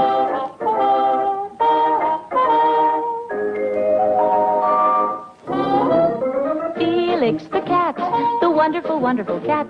Whenever he gets in a fix, he reaches into his bag of tricks. Felix the cat, the wonderful, wonderful cat. You laugh so much your sides will ache, your heart will go pit-a-pat. Watching Felix, the wonderful cat. That's kind of a lie. Trash Wasn't that What funny? the fuck is going on? Police in the capital appeared overwhelmed by the chaos. Similar scenes reported in multiple French Holy cities, shit. including That's Grenoble, nothing. Bordeaux, Lyon, Strasbourg, and Rennes. Wait, this is for a soccer game? No, it's not. You guys don't know. The riots and clashes of the police are now taking place at the next to the Eiffel Tower.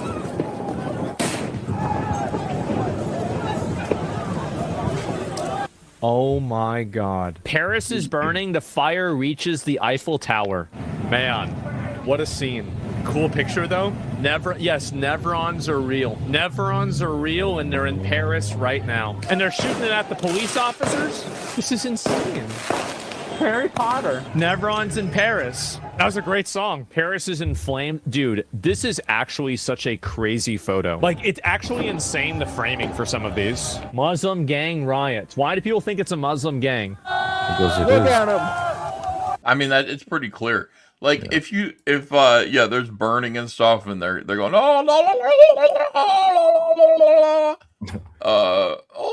praise Allah. Let me explain something to you Americans. It's Muslim. Over here, like whenever like a big game like of football is on, and it doesn't matter which side wins, a riot is a given because like it's an excuse to basically confront the police and whatever is the matter of the day. Like now it's the immigration and all that stuff. That's so like they gather up and they set off. And here we are. Yeah. And also, that's very light, by the way. There's Very light. There's something going on because the guy I watched on YouTube was talking about it. What? What's up, Shane? The Nevrons are let loose, says 10 letters. It's just a peaceful celebration, guys. Not a big deal. Nothing to worry about.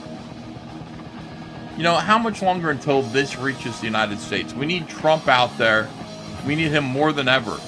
We need Trump, to defend our borders. Oh, I found Waldo. Very punk. Yeah.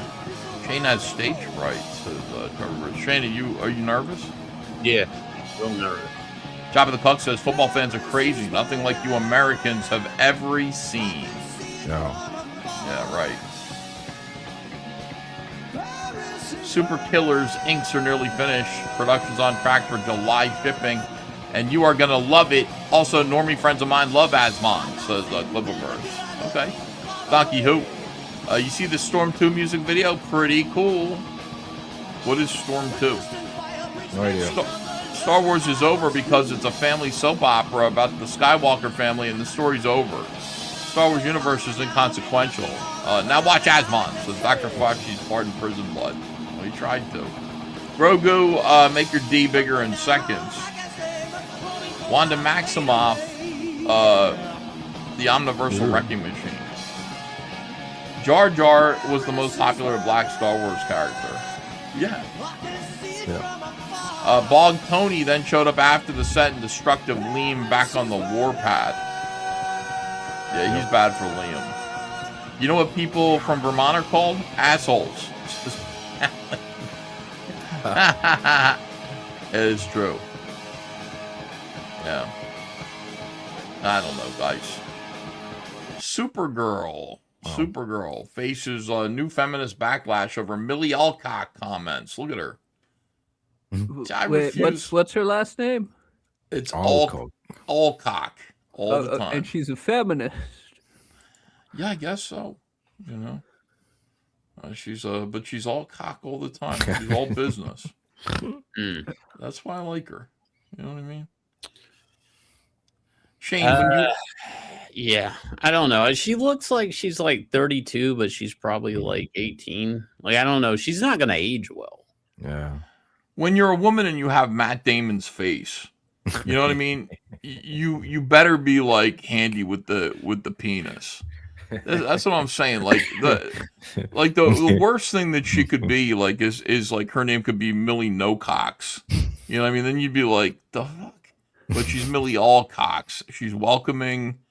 You know what I mean? She's open and nurturing to peen. So that's what you need to be when you look like this, I think. And she said some things that I'm hoping to God this whole speech you gave, she's 18. No, she's like 13. What do you mean? Shane, listen. Come on now. I hope she's 18. You don't think this is if she were 18, she was ridden hard and put away wet. Like that is a rough 18-year-old. You might have forgotten what 18-year-olds look like. 18-year-olds look like, freshly bloomed flowers. They're like perfect in every way. This is like a 35-year-old. She looks like she's been through Depression and World War One. It's like you can't tell me that. Yeah, you remember working at DC Comics? I'd have to draw Robin. I'm like, well, how old is Robin? They're like, he's not 18, but he's old enough to drive. I'm like, so 16, 17? Like, we don't fucking know. However old. And then with Supergirl, there was this whole thing. Remember, Jamal Igle came in and grandstand and like, I'm going to put shorts on Supergirl. Oh my God, what a loser. Yeah. I'm going to take the sex out of his work is already sexless enough. I know. You know what I mean?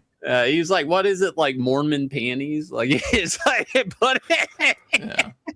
Ethan, she is 26, says Josh Mataro. She's 26, 27. Used goods. Make sure before I contribute to this conversation that I'm not partaking. I just want to be the one to disavow. I want distance between whatever burning in hell clip that's going to happen. Like, so what you're trying to say, Shane, is that you're not going to participate in my new iCarly commentary show? Because that's what's coming up next. We're going to be going through every episode of iCarly, starting in the beginning, and we're going to be commenting on every episode. So we're going to be keeping track of the feet. Yes. Yeah, we will be looking at that stuff as well. Ay, Carly. Watching those young ladies disintegrate in a pedo hell of Nickelodeon.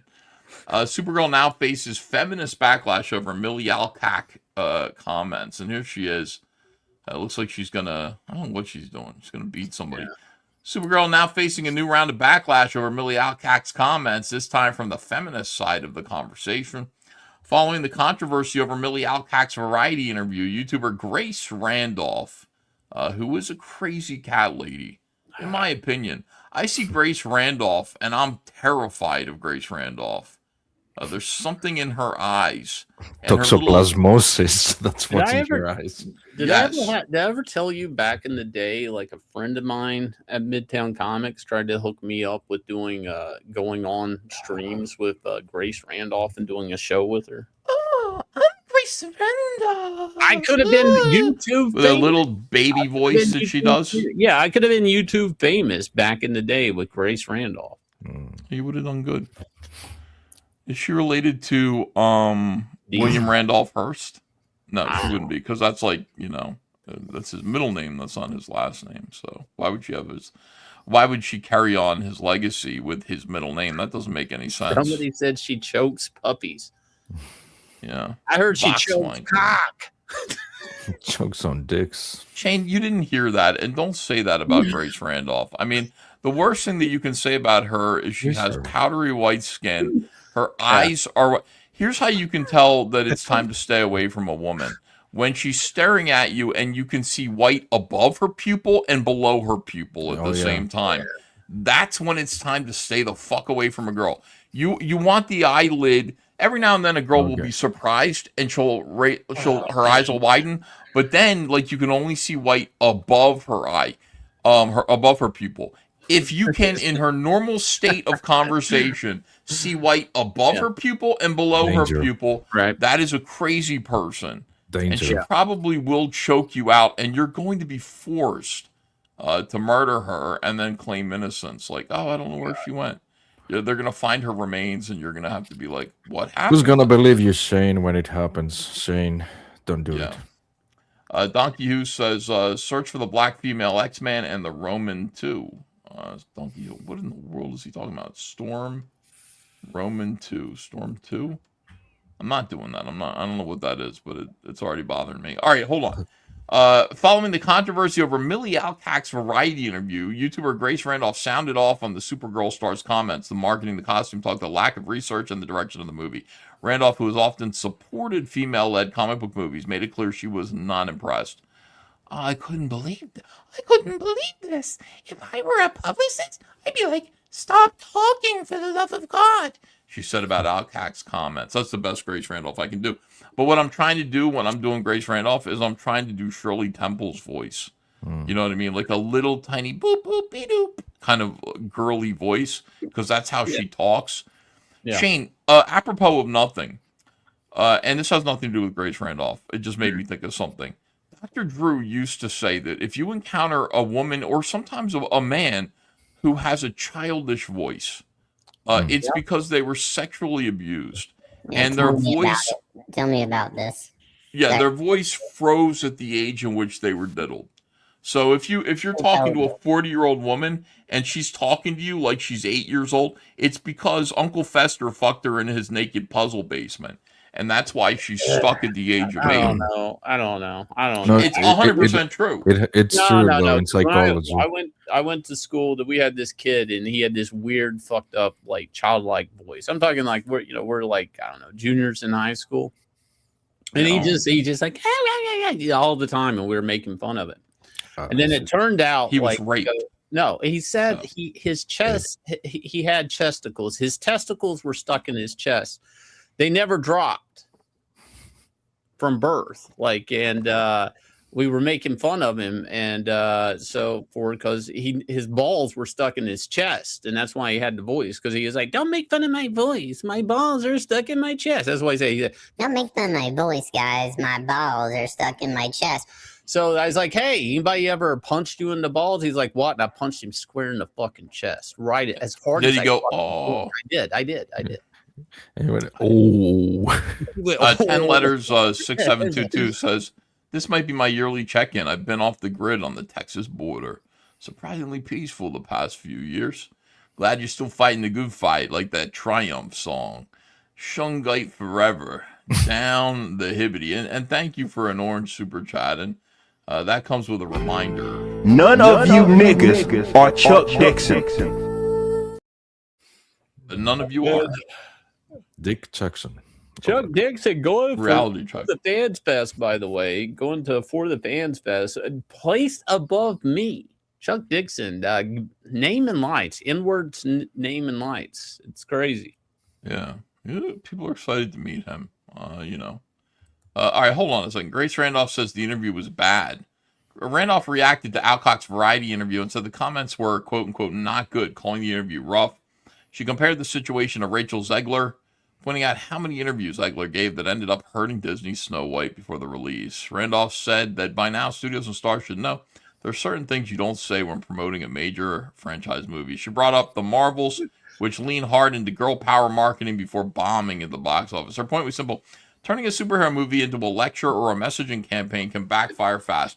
Randolph added that Alcock should be trying to befriend the audience before villainizing them. Befriend them first, then villainize them. One of Randolph's biggest issues was Alcock admitting she has not watched Black Widow, Captain Marvel, or Wonder Woman. In the Variety interview, Alcock said she had not seen those female-led superhero movies and joked that it was probably not great. Randolph said those comments were really bad, arguing Alcock should have done her research before taking on Supergirl. Which Supergirl version do you prefer? Melissa Benoist, because there's hardcore pornography of her on the internet. And there really is. Like, she and her boyfriend or husband or whatever, they did hardcore porno together. So if you look up Melissa Benoist, the original Supergirl, you can find it. Like, it's good. It's actually pretty good. Oh, the blonde one? Yeah, the one that was on TV. You know, it's just something to think about. That's why I prefer her. There's no other reason. What did Archie Bunker say to the Jeffersons? None of you niggas are Chuck Dixon. This comic book's in cahoots. Thank you for $20. I appreciate it. No, she's not related to Chris Benoit.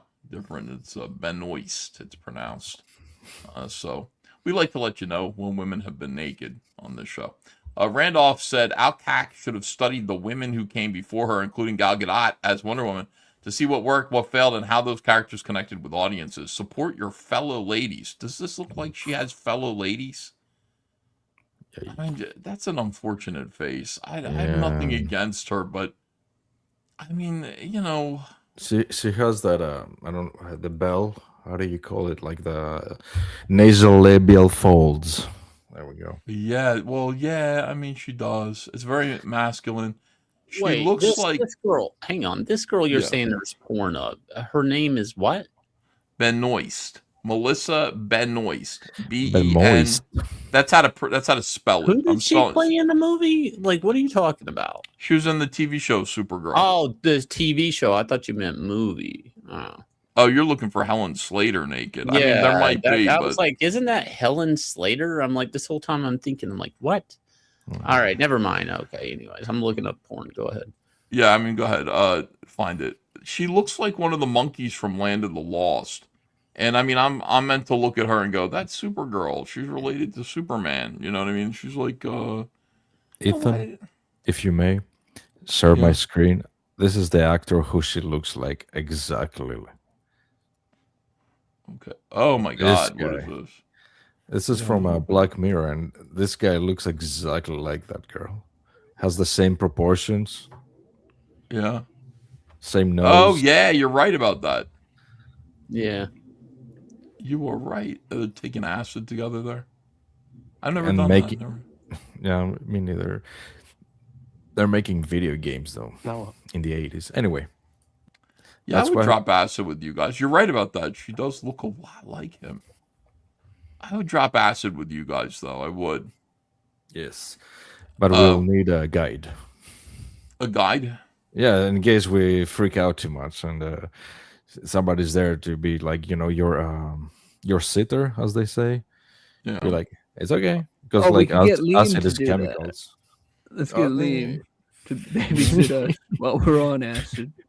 Oh no. I don't think he's going to be helpful at all. Oh no, I think I'm going to die. Yeah. From anxiety. I still don't know what this woman said for the life of me. I don't know what the problem is with this article.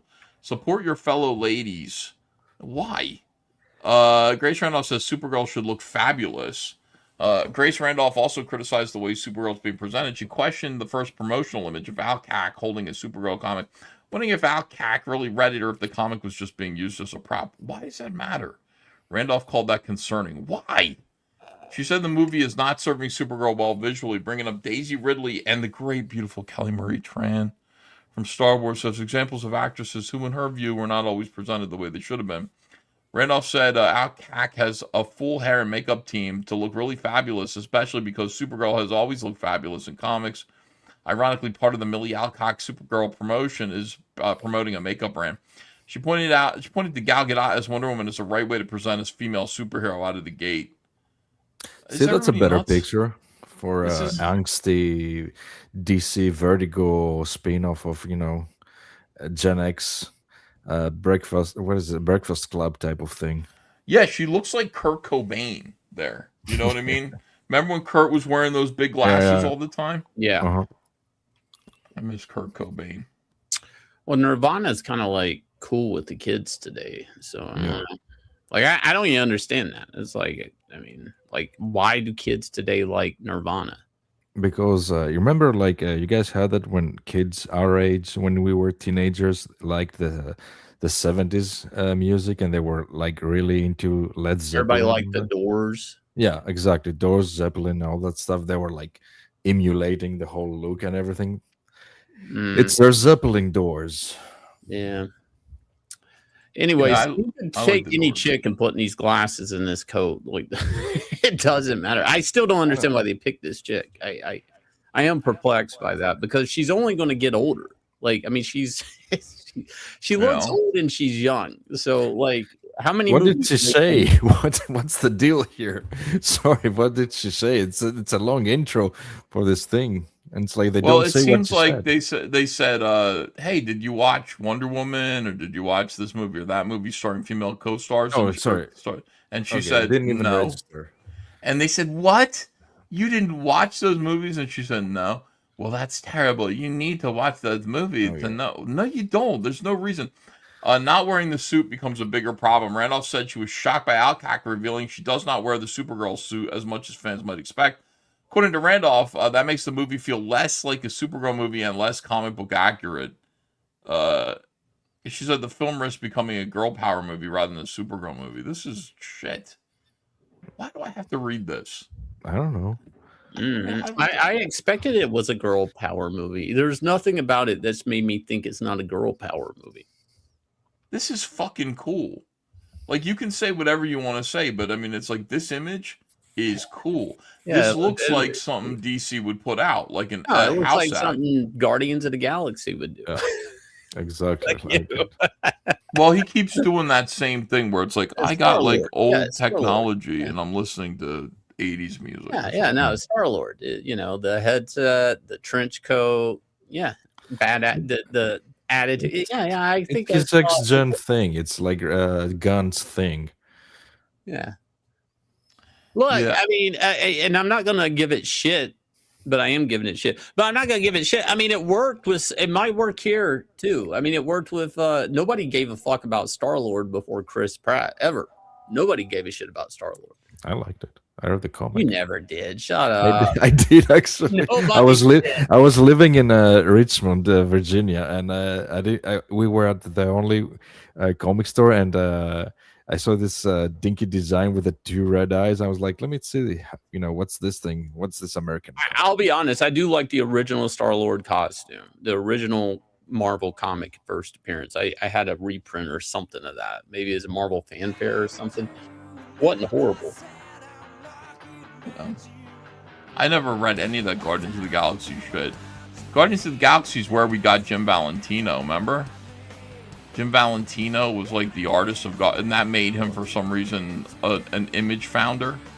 He was friends with Rob. And he was like, I swear to God, like, he was early man. If you actually met him, Jim Valentino. Yeah. Like you're talking about the forehead and the brow. And the teeth were like an inch apart, like each. Like, he looked like someone dug his skull up, and like he's like early man. He wouldn't be a Neanderthal, but he'd be a Meanderthal. You know what I mean? Like, it's a new kind of like hip, sort of egocentric caveman. Like, I'm a Meanderthal. It's all about me. I'm the one of the guys from Image, and you draw kind of like you do, and then you come up with a character, and the character's Shadowhawk, and you're like, it's a Wolverine like in silver armor. That's And not he's got enough little though. He's claws on his black. knuckles. Yeah. He's got knuckles. Oh, he's black. Okay, And he's got that's AIDS. weird. And then he's got AIDS.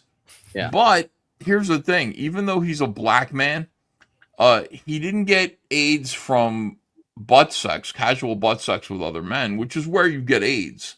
He Like a got it man. because of a blood transfusion, which was forcibly given to him by bad guys. And to me, I'm like, that's a likely excuse.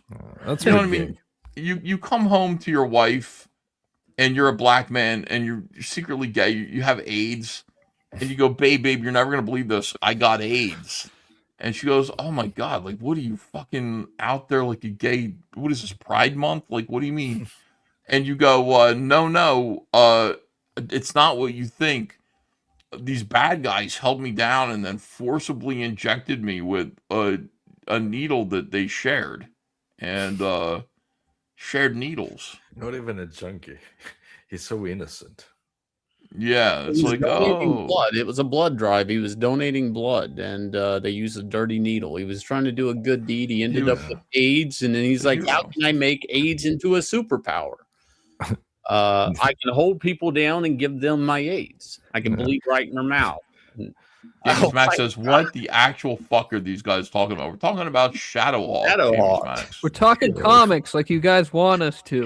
This is Here's what's COMICSGATE weird. Live. It's comics. Yeah, McFarlane's actually doing a new toy line. He's going through like the old Image characters. There's a Savage Dragon one, but there's a goddamn Shadowhawk toy, and nobody's ever asked for a Shadowhawk toy. Nobody even knows what the fuck Shadowhawk is. I mean, I honestly think the sales on this figure have got to be in the same ballpark of the Isom figure. Who the fuck wants a Shadowhawk figure?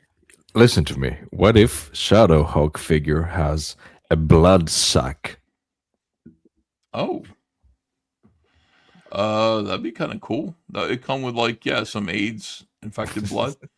Jamie's Max says, I hate how Ethan has to say Neanderthal. Well, I'm trying to separate that from like stimulated cynic. He's a Neandra small. That's right. Neandra small. Sorry about that. That's my problem. For some reason, they were all friends with him.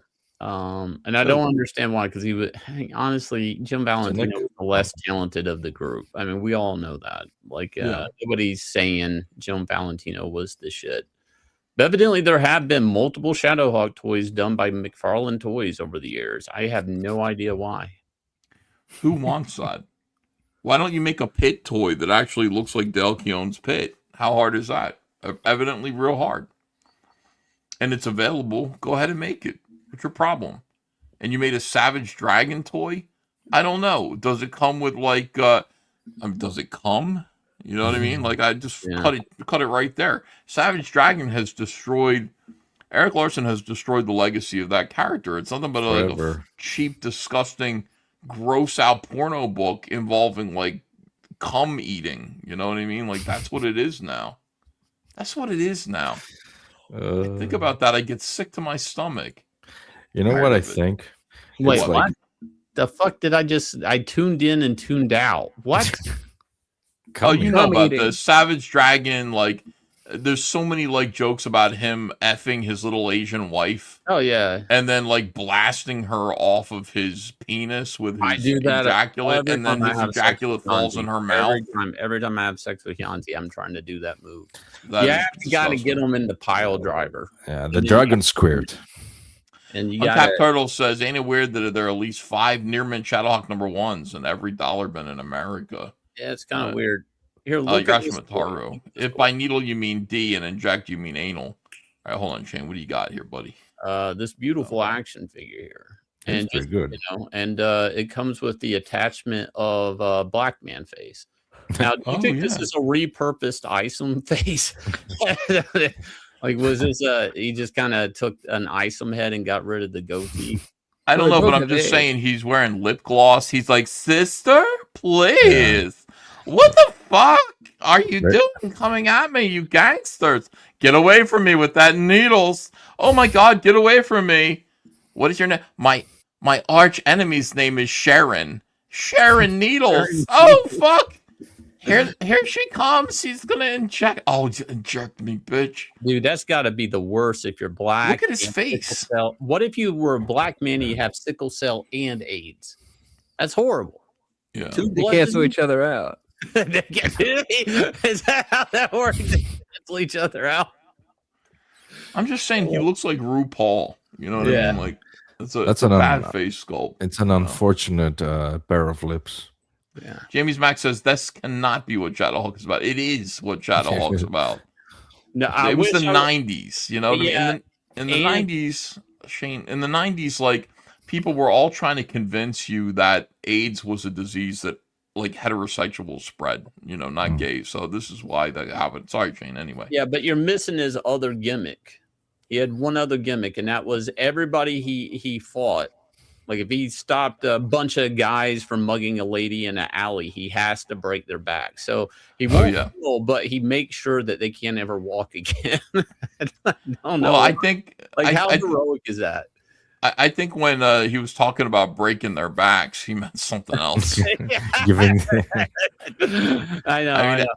Everything is sus right now when it comes to Shadowhawk, you know. So tainted. Fauci Hawk. Yeah, he broke them backs. All right, so the Shadowhawk action figure, if you'd like to purchase one, it is available now. Where is it available, Shane? The same. I mean, if you pulled up the Isom figure, isn't this the same articulation and body as the Isom figure? I mean, I guess the shoulders, the butterfly joints, and all of that. Like, I'm pretty sure that's the same. What they call buck for the Isom figure. There might be some reused parts here. Yeah, it definitely is. Yeah. Anyways, all right, guys, go check that out. Go purchase a Shadowhawk figure if you would like to. And it'll be home. You should have it in time for Pride Month, which is now. Mike Mayhew's manifesto for artists: stop going to Comic Cons. Shane. Yeah, I have. What are you talking about? Urash Mataru says Shadowhawk meant buck breaking, not back breaking. Yeah, I think you're right about that. Everybody stop going to cons. Mike Mayhew is sick of your shit. Mike Mayhew is a comic artist and an illustrator best known for his highly detailed photorealistic cover art on titles such as Amazing Spider-Man, Mystique, Fantastic Four, Star Wars, Batman, Justice League, Vampirella, and more. And he will be made obsolete by AI because, Shane, I can sit there and I could just do a regular drawing now, and I plug it through Grok and say, make this photorealistic, make it a photorealistic painting. It does just fine. Yeah. You know what I mean? Yeah, it does better. Probably does better than Mike Mayhew. Yeah. He confused me, man. So when I did a video about him, I looked up, I was floating around Instagram. I went to his store, and he has all of these absolute Batman covers for sale. Like that's his thing. And he's showing pictures of the palette of books coming in and stuff. I'm like, are comic artists able to order specifically from DC Comics? Like, hey, I want my own cover of Absolute Batman. Let me order these. I do my artwork and then I sell them personally. Is that like a thing that's happening right now? I think you could always do that. Yeah. I didn't know. I've never heard DC propose that to anybody. I know comic book shops do that, retail covers, but technically the artists aren't a retailer. I think you can go to DC and say, can I order a crate of my variant cover? And they'll take it out of your paycheck. I think I did that once. Yeah. Where they said, well, it's going to be $90 for a box of 50 of them or something, and we'll take it out of your next paycheck. And I went, great, groovy. And then I did get a crate of them. Yeah, I think I did do that one time, but I can't remember over what. Definitely wasn't the right. I did 2 variant covers that are worth a lot of money in my time at DC, and it wasn't for either of those. All right, let me see here. What is he talking about? Mayhew, fellow comic creators, stop giving away equity in your future and your brand. You don't need these half-ass part-time tourists who call themselves stores. Half of them can't handle it and crash into a wall from greed and stupidity and take us with them. Their interests are not in your best interest. You have wings that are being clipped. When you are exhausted after convention season, 60% of your energy will have been wasted on accommodating stores and fans. It's unnecessary. Think of the art that you could have made in the meantime. You are the proven innovator. You have extraordinary talent, Shane. Don't kid yourself into thinking you need others to justify your success, Shane. For real, he's speaking to you. Yeah. And double your prices, God damn it. Your All right, talent I and will. your signature. Yeah, double your prices. That's what he's saying. He's saying you're charging not enough. Your signature and your talent isn't gasoline. You are not a commodity that should be available to anyone or everyone. You are special, and all those things that they'll never sell will be on eBay tomorrow. Running a business is an art that can ignite your art in ways you never imagined. I will not be at any cons. I will be in the comfort of my own home with my family and traveling with loved ones for pleasure while designing and scaling a creative brand with total freedom to do whatever I want. Take heed. Time is running out, he says. Holy shit, dude, this guy scares the piss out of me. I mean, this guy's really scary, Shane. He says, He's got that Brian Polito. He's trying to get that Brian Polito vibe going on, man. He's trying to steal his thunder. In a way, right? Like, doesn't he kind of remind you of that? Where he's just like, I'm coming. Like, you're gonna die. Stop wasting your time making people happy. You know what I mean? Your fans, fuck your fans. Stop worrying about that. What's really what important? You mean, fuck your fans? Like, what? No, not like literally. I just mean like, who cares? Like, what if they're really hot? If you, I don't know if you want to. Yeah. Just don't share any needles. Just don't. Yeah. Be real. Yeah, 100%. All right. So this guy, I like what he says. I'm digging his vibe, or at least I'm scared of him. So I'll pretend to listen. The stores he's talking about here are mostly online retailers who arrange exclusive comic book covers for major titles by artists.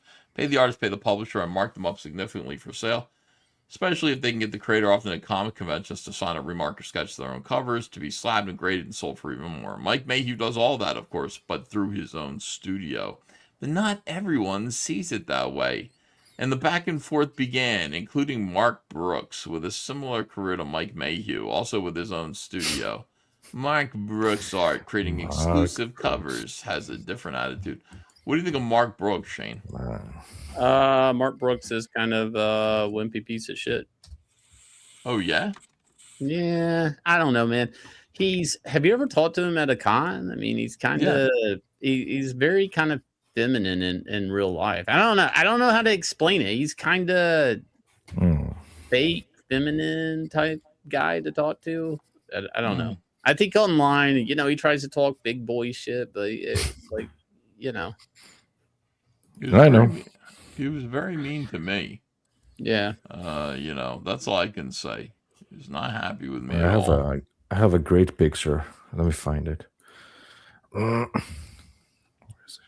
A great picture of Mark Brooks. Yes. Lovely. But everybody, Mark Brooks, I think, dude, I'd be surprised, like him, J. Scott Campbell, how much of their money actually comes off the con circuit, especially J. Scott Campbell. Oh, yeah, he makes a lot of money. Yeah. At cons. He said, like, one time he told me 40% of his money comes from conventions. It's more than that. Who are you talking about, J. Scott Campbell? Yeah, J. Scott. No, it's more than that now. Somehow I knew, like, because he started doing the con setups with his brother-in-law. Somehow some money kind of hit my ears. It's a lot. It's a lot. Because, he does these covers, and then somehow he retains the rights to sell the prints, and he makes these art books. So, and it's weird, too, because his art books, sometimes he'll just reshuffle stuff. And it's the same stuff you bought years ago, but now it's a new art book. So he double dips on a lot of that stuff too. It's really his San Diego Comic Con booth, his New York Comic Con booth, all of that stuff. Pretty big money. I mean, he makes so much money he won't draw for Marvel. I mean, there was like a Spider-Man project with Jeff Loeb that he got, like, I want to say back in 2008 or 2009. It was in Wizard Magazine, all this stuff, the sketches. He started doing covers, doing I don't know, like retail variant covers, all that shit. It make too much money to draw pages, and he's never went back. Yeah, I don't want to hear what he has to say. Fuck him. I agree with Mike Mayhew. Stay home from cons. You know what I mean? Like, what do I have to listen to Mark Brooks respond to that? All he's going to say is, I really value the interaction with my peers. It's really priceless. I need to be friends with. Somebody stole my chair again. Somebody stole my chair. My chair. My chair. Who stole my chair? That was weird. Yeah, somebody stole his chair. Stanley's AI voice and likeness will be licensed to 11 labs for commercial use. I mean, you can't escape. They're going to put this guy to work, even dead. He's dead. They're going to put him to work. It's unbelievable. These people. Imagine. I think it's his family doing this to him. And just torturing him. Look at him. Well, his kids said that one of his kids said that on his deathbed they cooked up his last character. Mm. And his last character's name was Leave Me Alone. All right, hold on a second here. Now people are noticing that I'm using Geeks and Gamers as a source. That's right. Stan Lee may be gone, but Marvel fans may see the beloved comic book creator again through AI. Friday reports that AI company 11 Labs has struck a deal with Stan Lee Universe to make the comic book legend's voice and likeness available for commercial use. Oh, Shane, that means we can use it too. Through the 11 Labs iconic marketplace, a collection of similar celebrity AI recreations are also available for commercial use. You could get a Stan Lee voiceover with Cyberfrog 4. Excelsior! I intend to. That is my first plan. Stan Lee selling Cyberfrog. Yeah, of course. That's what else am I paying for? Introducing the real Stan Lee on 11 Labs. There he is. You know what they never tell you about legends? What? They outlive the page. Oh. A good story doesn't belong to one moment. It grows, it changes, it gets passed from generation to generation, constantly evolving. Every great story starts with a hero. And just because a person has a superpower doesn't mean they don't have the same problems that you have. In reality, anybody can be a superhero. Really? A superhero is just an ordinary person who found the courage to do extraordinary things. And the power. I used to be embarrassed because I was just a comic book writer. And then I began to realize entertainment is one of the most important things in people's lives. So for the creators, the ones dreaming, building, chasing that one great idea, as long as there are people who believe in it, who carry it forward, it lives on. With great power comes great responsibility. Excelsior! So we can do that too? Now yours to discover. Join 11 Labs. I Dude, will. fuck you. I'm doing it. And Glorious Rex 4's trailer will have Stan Lee selling it. I'm gonna fucking buy it. Why couldn't you? Like, that seems to be the purpose of it, is Stan Lee. You're paying 11 Labs to have Stan Lee endorse whatever it is that you want. You know what I mean? Yeah. I will have him endorse Epstein Island. That's what I'm going to do. I mean, well, that's going to be fun. Like, that should be really fun. I want to just thank everybody for being here tonight. Happy Wrath Month, says Wrath Rash. And no, Shadowhawk got AIDS from Magic Johnson's son. Jeez, that's awful. That's a terrible thing. Horrible, isn't it? True, yeah. Thank you, Shane. Are you going to go live now? It's your turn to go live. Everybody's waiting to hear from you. Why me? Yeah, I'll do. What time is it? 1 o'clock in the morning. All right, so I'll do a quick live stream, I guess. Thank you so much, everybody, for watching. Thank you, Johnny. Thank you, Basilis. Thank you, Shane, for joining me. Yep. And we'll be back tomorrow with COMICSGATE Kings. Tomorrow's theme will be child characters. I'll find a better phrase for that. But thanks, everyone. We will see you then. Have a fantastic night. Bye-bye. we've created this style of content and it works. And yet people come over here because they're attracted to it. They go, I want to be a part of it. We play rough a little bit, but it's out of love, and your feelings get hurt. And then you want to control us. You want to change the content, make it more boring. You get your feelings hurt. You call us bullies and stuff, and then you got to go. And this is just the way it is, like over and over and over again.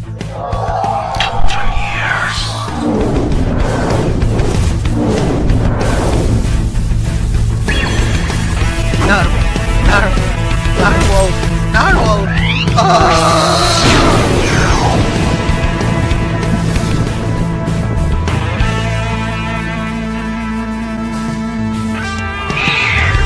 20 years, size of low, must be eaten full. Must anger, feel the pain coming from the ends. Years. Look how my inputs are raining tears. Years. Watch the hate grow for Sage Kings.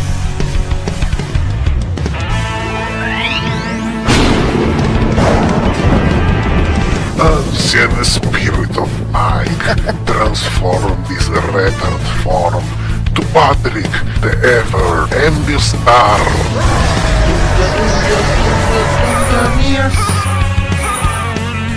Patrick put his light inside our ears. Years.